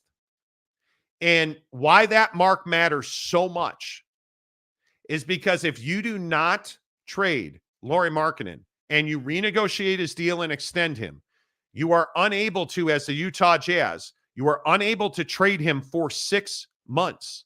And if you do the math, August 6th to February 6th is exactly 6 months. The Jazz would have exactly about half a day to trade Lauri Markkanen. And that's only if they extend him on August 6th, that exact day. If they do it on the 7th, they're not trading Lauri Markkanen this year. He will be on this team for the entire season. And I think that is not exactly what he is after. I think Lauri Markkanen knows that he is playing at his height. I think financially he understands that right now he is in probably the only and the best leverage situation he is going to have in his NBA career to get paid. And I think he knows the only way he gets paid is if he gets traded before the 6th. And the team that picks him up, let's say in this position, the Golden State Warriors, create the cap space necessary to renegotiate his deal this year so he can get a max extension this coming summer or later in this year. That's the only way this happens. And it is an incredibly complex situation that hurrying up to trade him is not solved. You don't get a better situation by rushing into a Lauri Markkanen trade. Now, again, I think teams are kind of, the way it was put to me, are over the Danny Ainge bullshit, which is, hey, we're trading Lauri Markkanen. Why don't you send us your best offer? And then you just don't hear from them for weeks. And you try to have a dialogue where you go back and forth, and it doesn't really get pushed forward. It just kind of stops. And I think that's exactly what Danny Ainge and the Utah Jazz wanted, because I don't believe that they want to trade Lauri Markkanen. There is no appetite to trade Lauri Markkanen. But Danny Ainge certainly is a guy who understands where he is and where they're going. And where they are at this point is they're not spending money on salary. They are not adding money to their salary cap. Extending Lauri Markkanen out into the future does not make a lot of sense when the owner of the Utah Jazz is looking at almost $1 billion in cash outlay over the next 5 years to finish his NHL in Utah, the Utah Hockey Club, stadium renovation, practice facility build out, downtown revitalization. And if you watch the blowjob fellatio session that was done in the interview with Ryan Smith on local Utah TV last night, which I thought was one of the most embarrassing pieces of journalism, you very quickly see that Ryan Smith is trying to hide behind the idea that he's winning championships with the Jazz. We're doing everything we can win. They're not. They're not. So the people telling you that the Jazz are not trading Lauri Markkanen, I wouldn't buy into that. I think 65% they will try to trade Lauri because they don't want to pay him. They don't want to add a huge salary. And he's making $18 million. You're talking about more than doubling that salary. At what point in Ryan Smith's tenure has he ever doubled somebody's salary? At what point in his tenure have they built a team by adding money to their salary cap? Never is the answer. They have never done that. He has never invested in talent on this team. He has not replaced the money he sent out with Rudy and Don. I believe they will be open to, they are open to trading Lauri Markkanen. And I think it's 65% likely they do that. To whom and to where, Jake, I have no idea. Yeah, and I think that, the DeMar trade over the weekend, to the Kings, like, that situation, people were like, oh, well, how does that affect the Markkanen situation? And I just don't know that the two were super related. I a lot of people wanted to say that the Kings were on that list, and I just don't think that they were ever aggressively going after Markkanen. I think that the Warriors are. I think the Kings were. I think the problem with the Kings is Danny Ainge wanted Keegan Murray. They're not. I don't think they were aggressively trying to acquire Lauri Markkanen by trading Keegan Murray. Mm-hmm. I think that they would have loved to have added Lauri Markkanen. They were never going to do that for Keegan. Yeah. So I don't know that I can agree that the Kings were not aggressively pursuing Markkanen. Well, I think either way, we know that the Warriors have made Markkanen their number one option and have been for 2 weeks now, and they want to get it done. And I think that what you were talking about with the frustration with Danny is, this is a years old debate, and it's frustrating as someone who talks Jazz and covers the Jazz on some level, and we follow this team.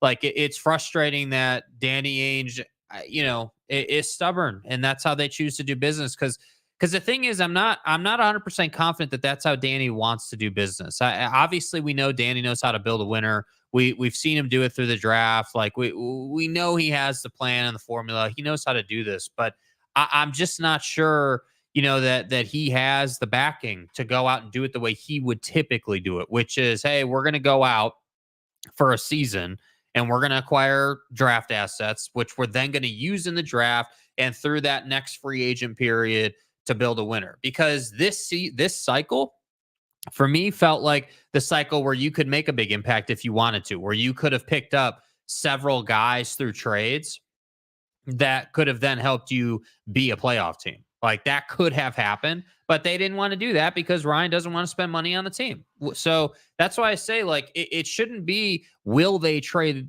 Lauri Markkanen?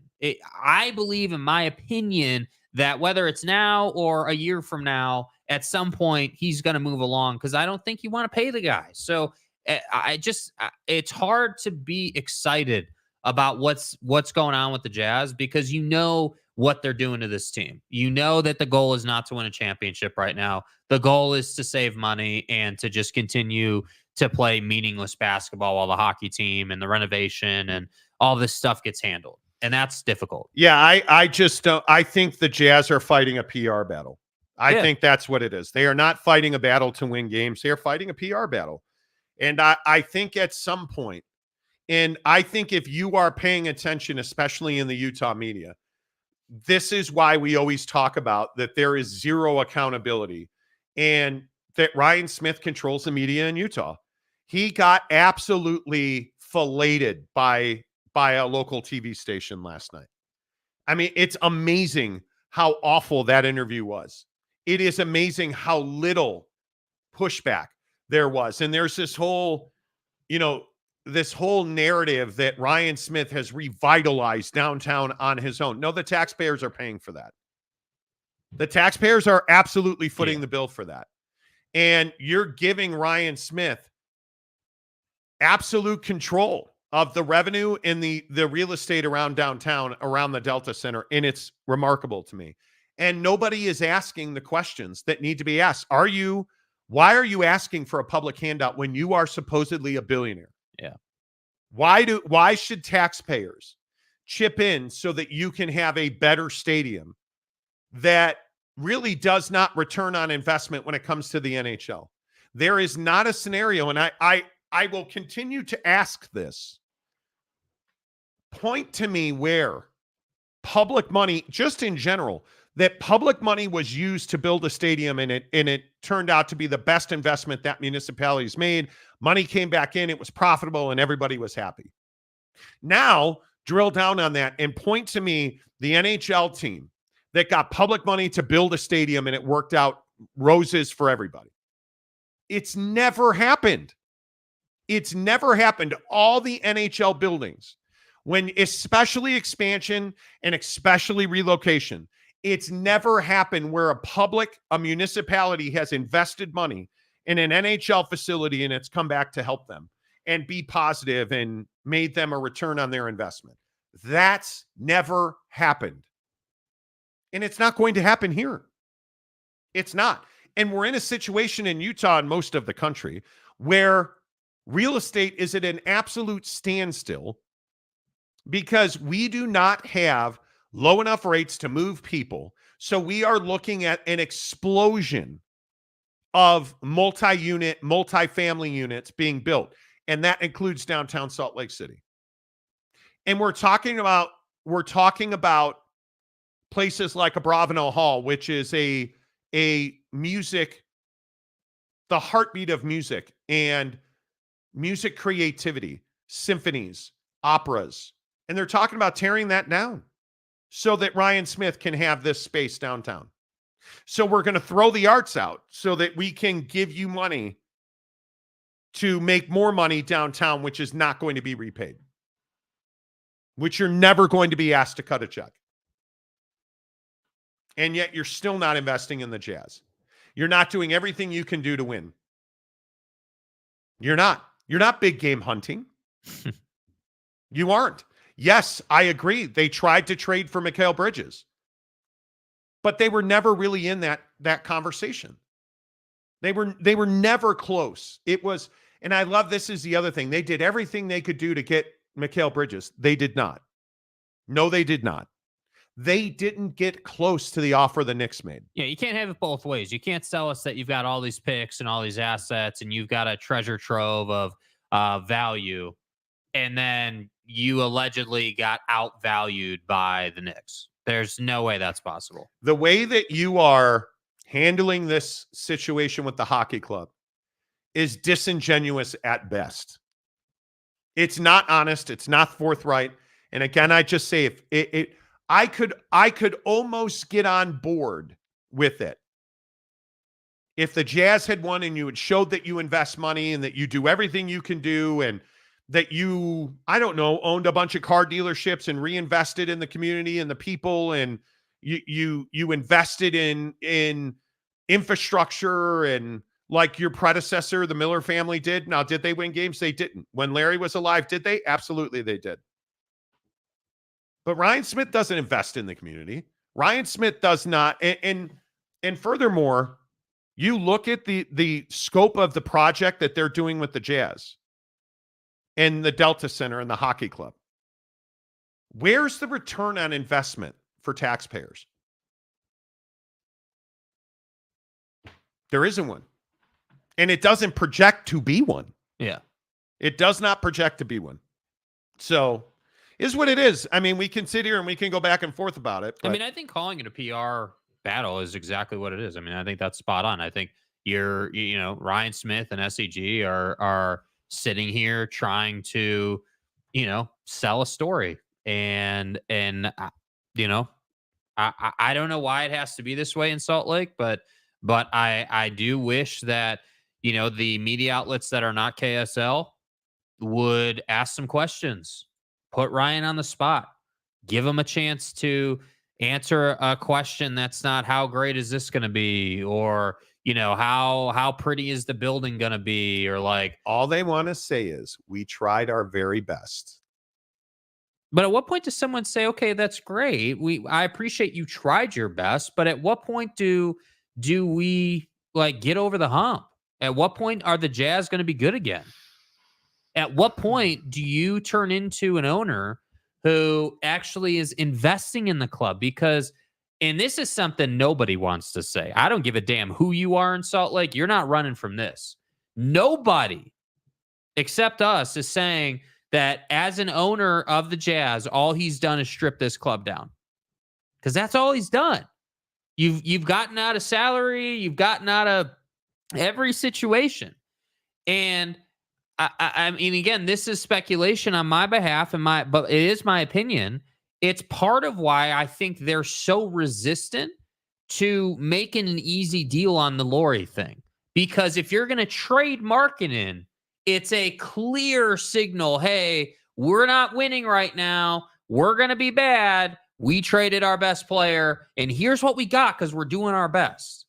And that, to me, in my opinion, is that is the underlying, we're never going to talk about it reason as to why Danny's being such a pain in the ass to people. Because I don't believe if you said to Danny, if Ryan Smith said to Danny Ainge, go build me an NBA championship caliber team right here in Salt Lake. That's your job. Go do it. You have the funds to do it. Tell me what the cost is. I'll cut you a check. You wouldn't be operating this way. But that's not the case. So you are operating this way. So again, what's going to be the next thing where you say we did our best? We tried. Because I just, at some point, Jazz Nation's not going to be happy with it. At some point, it comes back to get you. Yeah, but I don't think it ever happens. I don't think anybody will ever question Ryan Smith in this town. They just don't have the balls to do it. They truly do not. Oak State James, a member of the channel for 13 months, will now proceed to stupid Dallas Mavericks comments. Dallas got better by adding Clay. In what way did they get better? Yeah, how did they get better? I'll wait for your answer. Would the Lakers be better if they added Lauri? Well, if it was possible for them to add Lauri Markkanen, they would be better, but it's not possible. Even if LA gets him, are they getting to the Western Conference Finals? They can't get him, so I don't think. James, I at some point want to live in the delusional circle that you live in. That, you know, that Dallas is a championship contender, and I'd love somebody to show me exactly how Dallas got better adding Klay Thompson. What is it that he does that you've seen from him in the last 2 seasons that says they got much better? Because I'm here for it. I am here for it. Here's something funny. He says, I just went to Oregon State's website. They still have the Pac-12 on their webpage. Who cares? Why is that funny? Yeah. Why would they change it? James says, in the NBA, I would say that bringing the Thunder to OKC was a good investment. Do you know how that happened? Do you know the story behind them leaving Seattle? That was not a good move in any way, shape, or form. San Diego State Glenn, the Sacramento fans screaming Keegan Murray when he hits threes is why the deal didn't happen. You were never trading him to make that deal happen. Capazzo, Larry Miller is rolling in his grave because of what Ryan has done to the Jazz. It has been frustrating. And he says, and yet those people keep getting reelected year after year. And I just ask on the council and at the county and city level, who's going to hold those people accountable for this tax? Because the final vote is coming. I think it might even be this week. So, and there are still no final details. So, again, more information keeps getting released. But I'm just asking, why was this not put on the ballot? because you know it cannot get passed. You know, if the Kansas City Chiefs cannot get a public ballot measure passed, and it failed miserably, what makes you think the Utah Jazz and the Utah Hockey Club can put a ballot measure together and get it passed publicly? You can't. So you're going to force your hand. You're going to get a public tax handout. And did anybody notice what the first thing that's going to be renovated is? The Delta Center, where they're going to retrofit the entire Delta Center, both ends of the bowl, the floor so that it is more capable to handle ice and hockey, and the outdoor expansion areas. So Ryan Smith is going to take care of himself right out of the gate. And then what's going to get built? A parking structure. Who's going to get that money? So the state and the county and the city should get the parking money. Those are all things I want talked about in public. Mm-hmm. Why are we losing a Bravenel Hall? Why? Why would anyway? It's ridiculous. It is absolutely ridiculous that that's on the table. Midweek Cougs. Seattle needs an NBA team back. Howard Schultz can go to hell. Some people upset about it. Mm-hmm. The idea that you would say that the Oklahoma City Thunder move to out of Seattle was a good move tells me you don't know that story.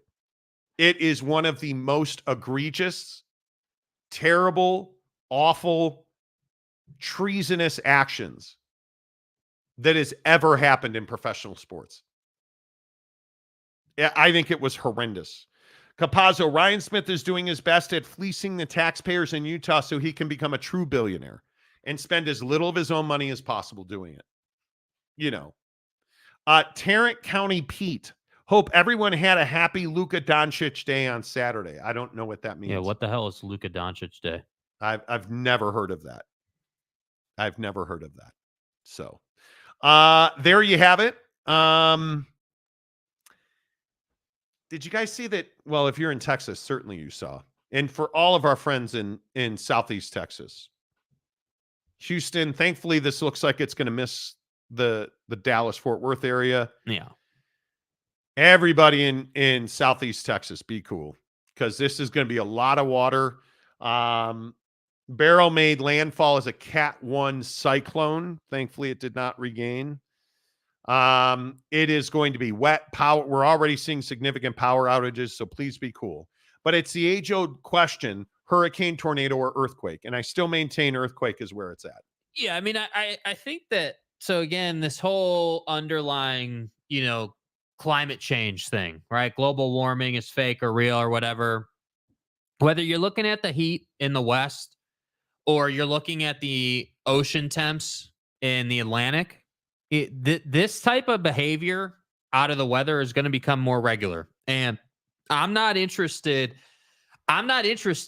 in getting beat to hell with flooding and winds and just but climate change devastation. isn't real. It's just climate change isn't real. I don't care what anybody says, dude. The people who study this stuff are telling us, hey, the ocean is warmer than it's ever been this early in the season. So it's not unheard of, because what all the diners are going to say is, oh, well, we've had hurricanes before in this time of year. Yeah, sure, we've had hurricanes before, but we haven't had at one point a Category 4 hurricane coming into the Gulf. That's not taken place.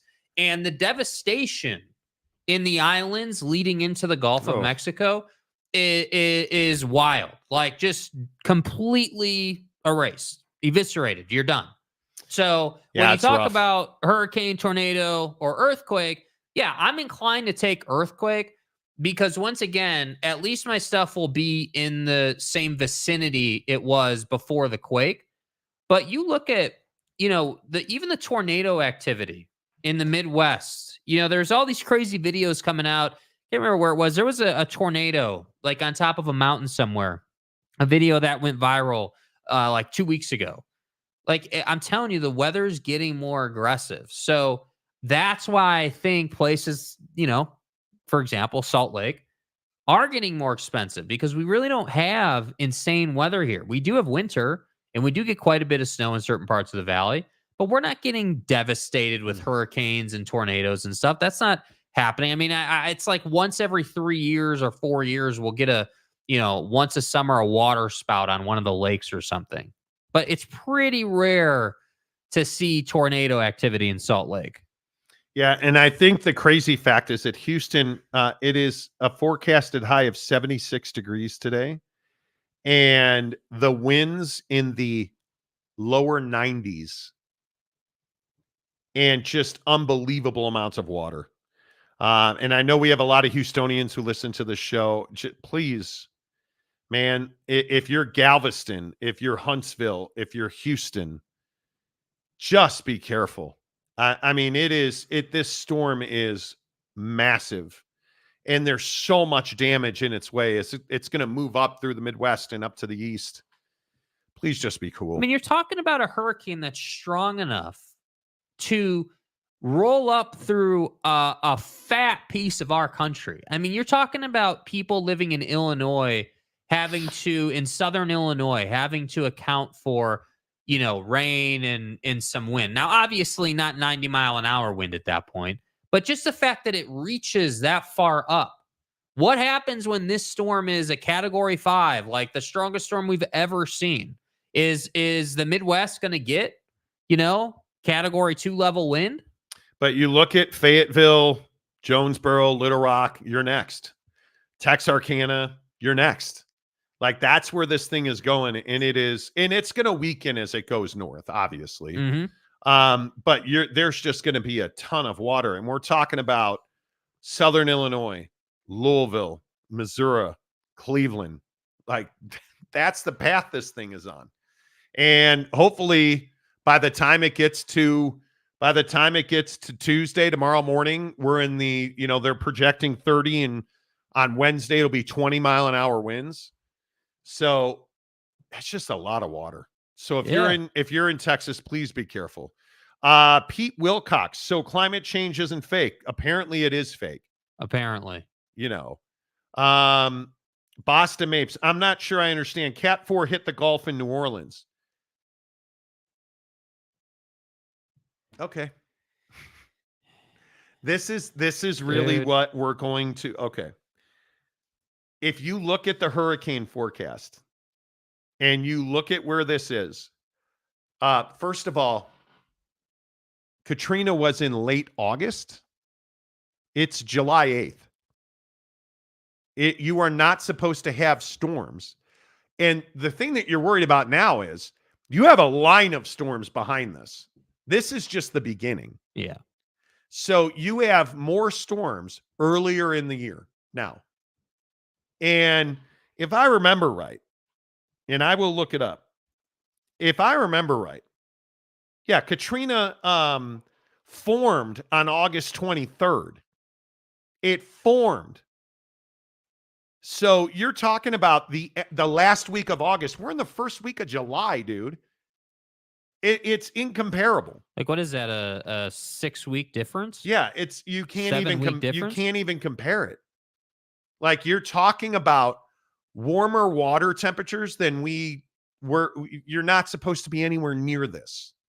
Like, this is the stuff that with all due respect, Mapes, to try and compare this storm and the hows and whys and what people are worried about to Katrina is wild to me. And it's what climate change deniers do. You have to compare like for like. Katrina, hopefully, we'll never see a storm of that magnitude in the Gulf. But we shouldn't be seeing a Category 1 cyclone making landfall in South Texas in July, the first week of July. Yeah. I mean, it's unthinkable. Capasso says, yep, Katrina never happened. No, I don't know what that is. Yeah. Seattle weather, pretty fantastic overall. Stay safe, people in the South, but look how hot it is on the West Coast. Yeah. Crazy. I I think that climate change, I think that the climate does change, but I don't think we have as much effect as some people think. I don't think it's ever as worse or as non-consequential as people make it out to be. The highs and the lows, I think you always throw that out, but you look at the heat, you look at the extremes are what should scare you. The extreme cold, the extreme hot, the extreme wet. I mean, it's getting worse and worse. There's no way. I don't know how you look at data. And I know science pisses people off. Sorry about that. I know we don't like looking at science or talking about science. Science does not lie. Yeah, it's hard to say that we're not contributing, bro. I mean, I just, whether you want to say it's on a small level, big level, we're contributing. The human beings are contributing to climate change. I mean, look, do you guys understand? It's 120 degrees yesterday in Las Vegas. In Las Vegas. Yeah. We're going to be, depending on the weather you watch in Salt Lake City, because it's dramatically different, we're going to be between 105 and 109. And it's going to be very difficult for us not to break all-time high temperatures this week. It's hot. The earth is flat, Jake. Just deal with it. Get over it. It's a tough reality to have to accept, It's really tough. I mean, last week I was scared, I was going to fall off the edge of the earth. So I'm glad I made it back okay. Capazzo, it's the beginning of the end. The sky is falling. Yes, it is. Annie, hello. Climate change is fake, but we're getting hurricanes in July and record-breaking heat in California and Nevada. Yeah. Tanner Plummer, a member of the show for 18 months. Climate change is real, and it's all because of Jake's little joyride at Bryce Canyon. That's what I'm saying. OG Gary, Katrina, never heard of her. Boston Mapes, I missed the first part of Jake's take. I was really asking, of course, climate is real. I think that, okay, science rules. Katrina was a bad biatch. Yes, it was. Death Valley might break records, which is crazy. Yeah, what is the Death Valley for? Oh, dude. It's got to be 23, 24. Like, if we're 107 and Vegas is 120, come on. Death Valley sets new daily record with a searing 128 degrees. Bro. Oh. Now, can we... Bro. Headline. Motorcycle tour of Death Valley turns fatal as thermometer cracks 128 degrees. Why do you wish to expose yourself to 128 degree heat?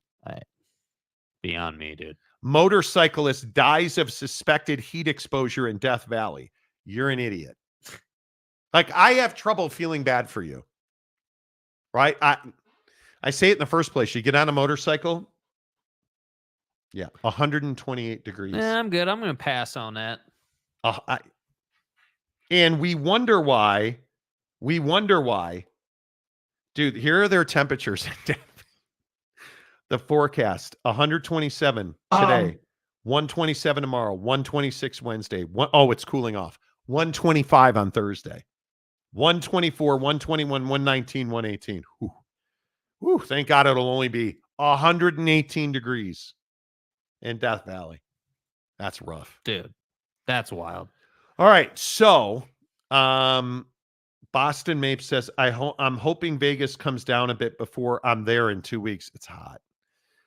Death Valley, but it's dry death. Yeah. It's a dry heat. Yeah, it's a dry heat. It's fine. Yeah. I mean, come on. It's not fine. Yeah. It's cool. Let's see. Calford. We had Hillary in Los Angeles in February this year. Lock her up. And that was the first in 84 years. You know.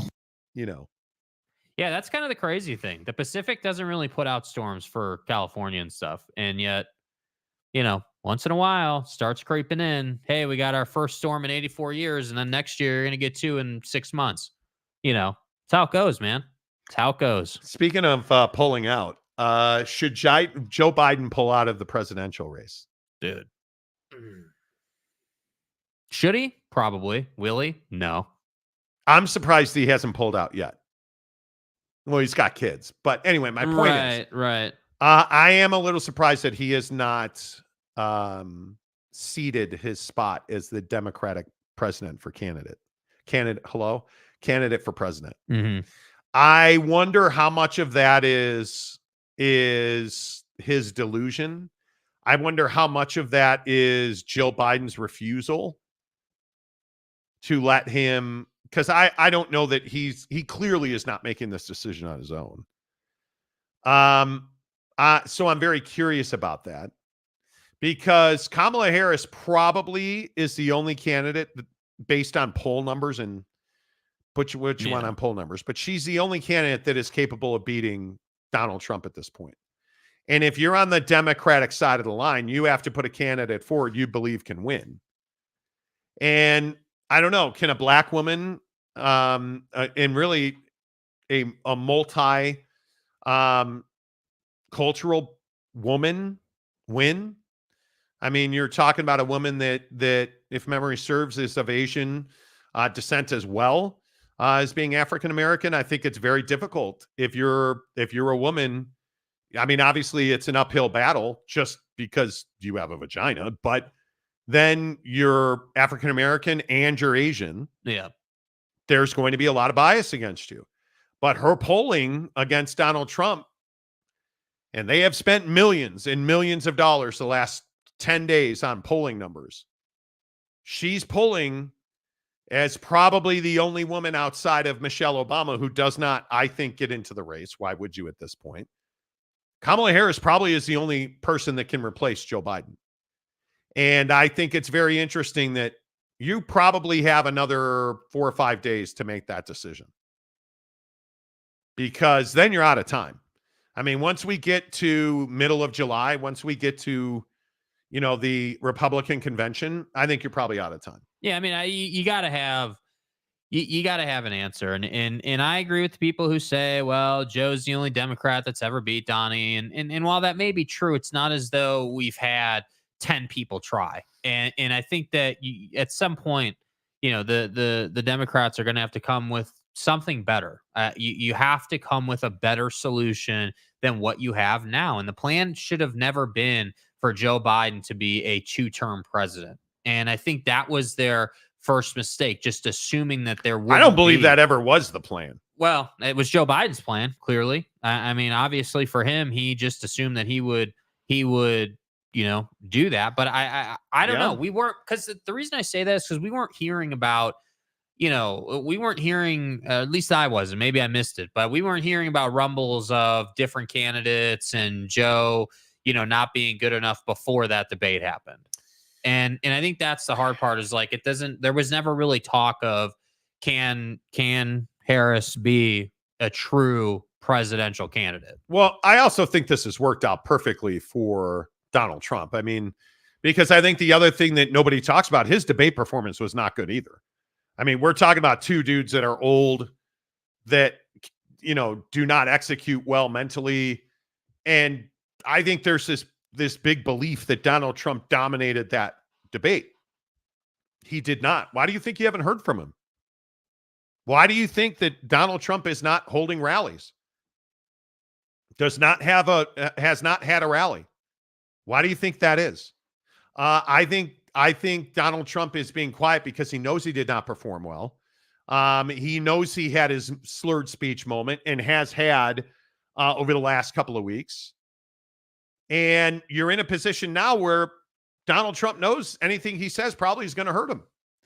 And your convention is coming up, I think, a week from tomorrow. The 15th, I think, is when they tip off the Republican convention.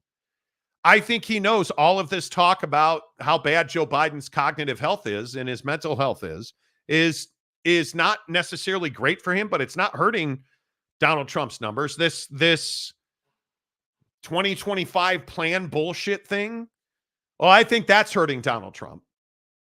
But why you're not going to say anything but you deny that, even though your entire staff is the one, all of your associates are the ones staffing that. But you're not going to talk about that any more than you have. And in my opinion, the Democrats are solely focused on how many voters are going to say, I'm going to vote for whoever is there except Donald Trump. I think that's their entire plan of action to beat Donald Trump right now. Yeah. You better hope that if Joe Biden doesn't drop out of this race, that there's enough people who are like, yeah, the old man's lost it. He's not there anymore. But Joe Biden's a better president than Donald Trump. Because if you go to the ballot box and you're a never Trump guy, you're going to vote for the most likely candidate to win.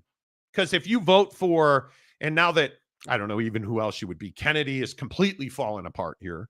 But whoever your non-Trump candidate would be, it's a losing vote if it's not for Joe Biden. Mm-hmm. It's as simple as that. And I think what you're seeing now is the Democrats are trying to figure out, will enough people vote for anybody but Donald Trump to keep Joe Biden at the top of that ticket? And I don't know the answer to that because I don't think they will. Because I think you're looking at a situation that you have a political machine in this country who does not care about us. It's not about us. It's not about the 99%. It is truly about like this 2025 plan thing. Have you at all paid any attention to that? I mean, that is terrifying. If you are the garden variety American, that's terrifying. And if you look at the people who are stocking that, it's all Donald Trump associates, former cabinet members, former staff members, former campaign members. And yet he issued a statement this week that said, I don't know any of those people and I don't know what they're doing. I wish them the best of luck. Probably the wrong thing to say, because that thing is going to get Donald Trump beat. And if you are a Trump supporter, I'm telling you now, that's what's going to get him beat, because it's going to be very difficult to get away from that rhetoric. Mm-hmm. It's going to be very difficult because essentially, if you are not a white Christian person in this country, according to this 2025 plan thing, you're not going to be here. You're not going to be here. And that's what's going to get people in trouble. And Donald Trump, I think they're going to try and hang that thing around his neck like an anvil and let it pull him to the bottom of the ocean, dude. And if you're a Democrat, that's exactly what you should be doing. Let's see. Where are you guys at on this? OG Gary, should he? Yes, but will he? Probably not. Yeah. Probably not. Calford, doesn't sound like it from that interview he had with George Stephanopoulos, where I thought he was terrible again. If you're a Democrat and you hear Joe Biden say, well, as long as I make my best effort, your best effort? That's not what anybody gives a shit about. No, it's not. I got news for you. It doesn't matter. And I think, by the way, I think people are severely discounting what your best effort looks like at this point. Midweek Coug, but who's got a better golf game, though? One of the stupidest arguments I've ever heard. Oak State James, if I were the DNC, I would replace Biden with RFK Jr. Guy, will you at one point just research something before you say it? You clearly have not paid attention to the last 2 weeks of that guy's life. They need someone under the age of 60 to run for president. He's not it. He's done. He's not it. Jill Biden likes the power. Joe doesn't know what day it is. I don't even disagree with that. I don't disagree with that at all. Giggity, can any woman win? I don't know. I do not know. I mean, Hillary won the popular vote. I mean, so clearly Americans are here for it. And I do think that Kamala Harris, as controversial as she is, and as much trouble as I think she would have garnering the support of law enforcement, because of her, some of the things she did in California, some of the policies and decision-making, there was and this is from memory, so excuse me if I get some of the details wrong. She did not press for the death penalty on a convicted cop killer. And she lost total support of law enforcement unions and organizations. So she's going to have to, she's not a perfect candidate. But I think there are enough people in this country. And I think women voters, I think minority voters, and I think young voters will determine this election. I think Kamala Harris would bring enough people to the polls to win. And I think the polling is showing you that. And so the question is can a woman win? Yeah, I think so. I think so. It's a question of, do you have enough time? Do you have enough machine? Do you have enough money? And what does the process look like if Joe Biden drops out? Do you have to have another primary? Do you just hand all of his assets to Kamala Harris? I don't know what that looks like. Yeah, that's a great question. I don't know what that looks like. And by the way, do you have time? I don't know that you have time to have another primary. I think, if Joe's going to drop out, I think part of winning the election for whoever that next candidate is going to be is that transition process to the next candidate. If you can do that in a smooth fashion, that obviously is much better. And again, I just say, this is why you can't have 80-year-old men running for president. Yeah. We've got two elderly human beings running for president, and both of them have mental issues. Neither one of them can speak clearly. One of them is talking about, I don't know what gibberish Joe Biden talks about.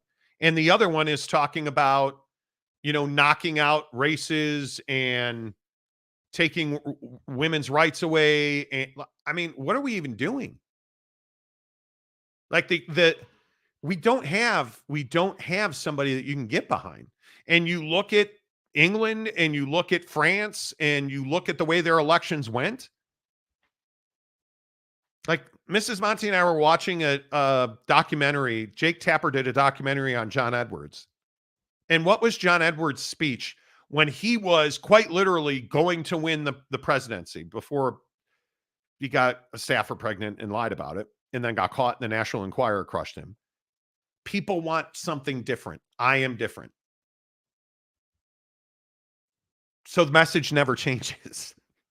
People don't like what they have now. They want something different. I am different. But we don't have that. We've got two elderly men running for president. Mm-hmm. So, of course, people are disillusioned. What blows my mind, before the debate, Kamala wasn't even so close to anywhere near Trump. But now she's pulling the same as Trump of 1 or 2 points behind him in battleground states. Well, because it's not about her per se. It's about, who else can we put in the office besides Donnie and Joe? And the Republicans obviously are not going to, you're not going to get another Republican candidate. Donnie's the guy.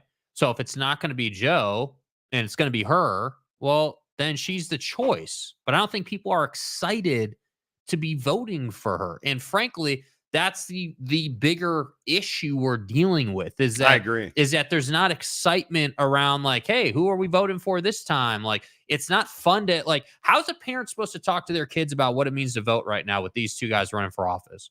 Like, how are you supposed to have that conversation? Like, are you, how are you supposed to say to your kid, your 10-year-old, because you're trying to teach him what voting's about, hey, it's an election season.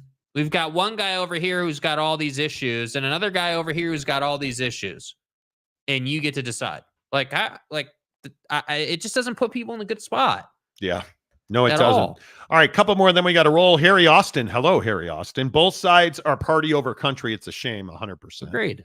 Marcus Stuckey, all good points, but better question, who's actually paying attention and making solid decisions at this point before the election? I think Joe Biden, his ability to run the country is not in question.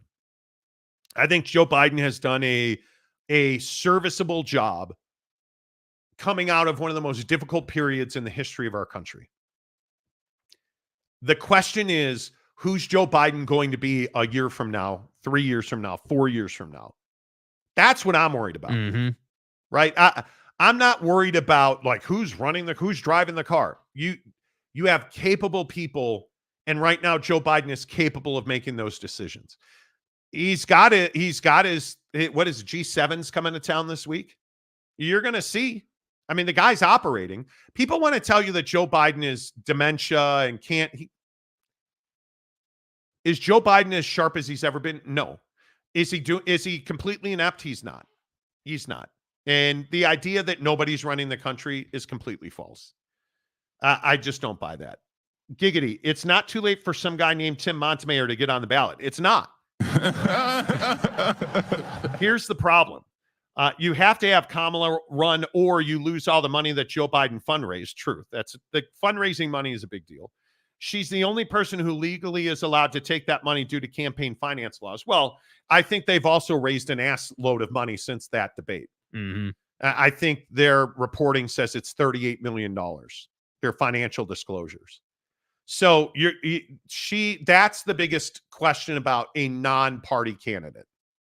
And if you have, because the Democrats actually have a really strong roster of governors, but you're not going to be able to capture the imagination. And I think Kamala Harris is the only one. Losers whine about their best. Winners go home and F the prom queen. You know. Ron Nolan, Gavin Newsom. I think it's too late for a totally new candidate. Yeah. Unless it's like I think Michelle Obama's over the moon. Home run. Don't even question it. Right? That to me is. I wonder if their family's even interested. Like if they're, obviously Barack had a great run. He's obviously input his opinion into it, supporting Joe. Last week or might have been the week before. I don't think she wants it. Yeah. My wife made that point 2 weeks ago. I don't think she wants it. Yeah. I truly don't.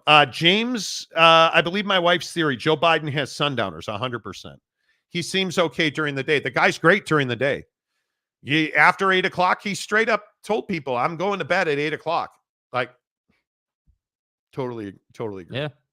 100%. OG Gary, highly doubt Kamala wins, even if they put her in. I think it may be begs to now play the long game and focus 2028 and put true moderates out there. I think Kamala Harris would win if they ran her.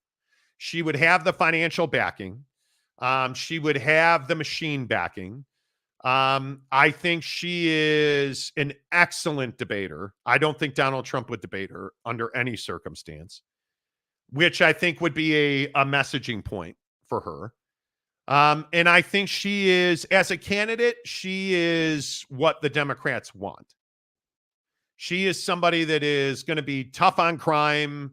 She is somebody that is going to be, easy on the eyes because, again, she is a multicultural candidate that's a woman. I think she would have tremendous support, and she is polling, depending on who you believe, she is polling even or 3 points ahead of Donald Trump.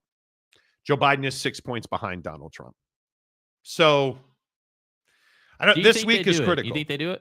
I don't know.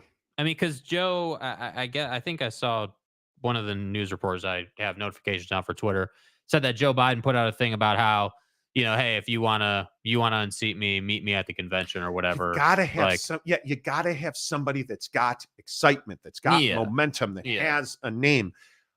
Again, I look at the governors in this country, and I'm just telling you that you have Democratic governors that are fully capable of winning, but you're too late now.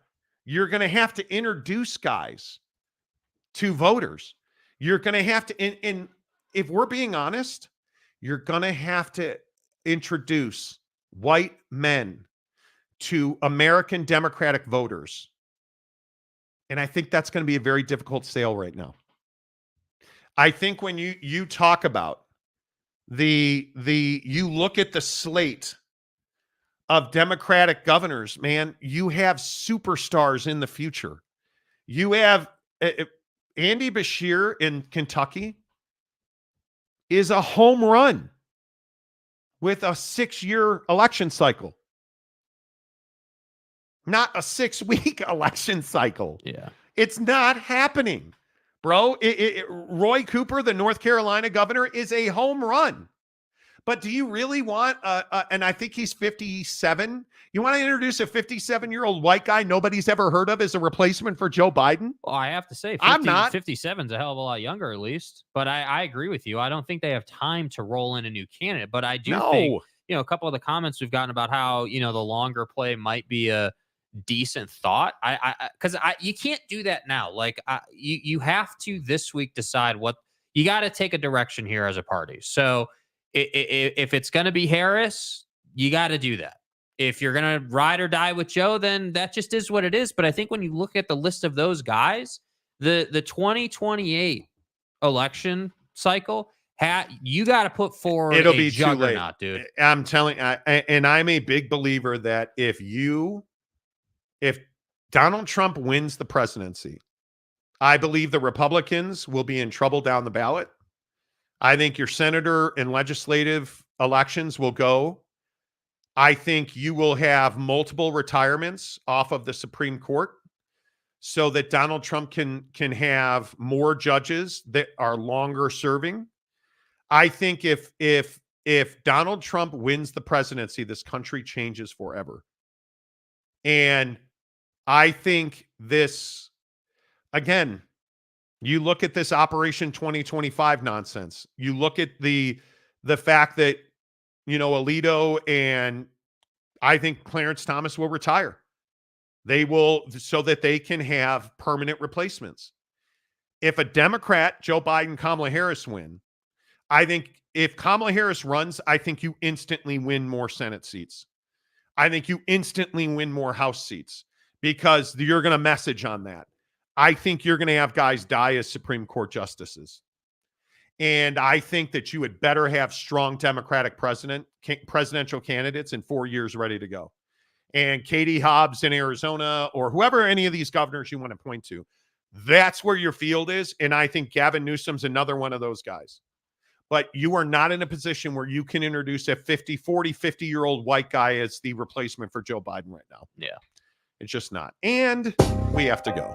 Always good to see you. We'll be back tomorrow as we kick off Big 12 Media Days. We'll have a lot more on the NBA. I mean, Wimbledon's going on. We'll have big Wimbledon updates. Never on the show. Ever. Never, ever. The Monty Show is always presented by The Advocates. TheAdvocates.com, the best injury attorneys in the business. Stay safe out there. Thank you for being here. Hit the like button on the way out the door. Until tomorrow, say goodbye, Jake. Goodbye, Jake.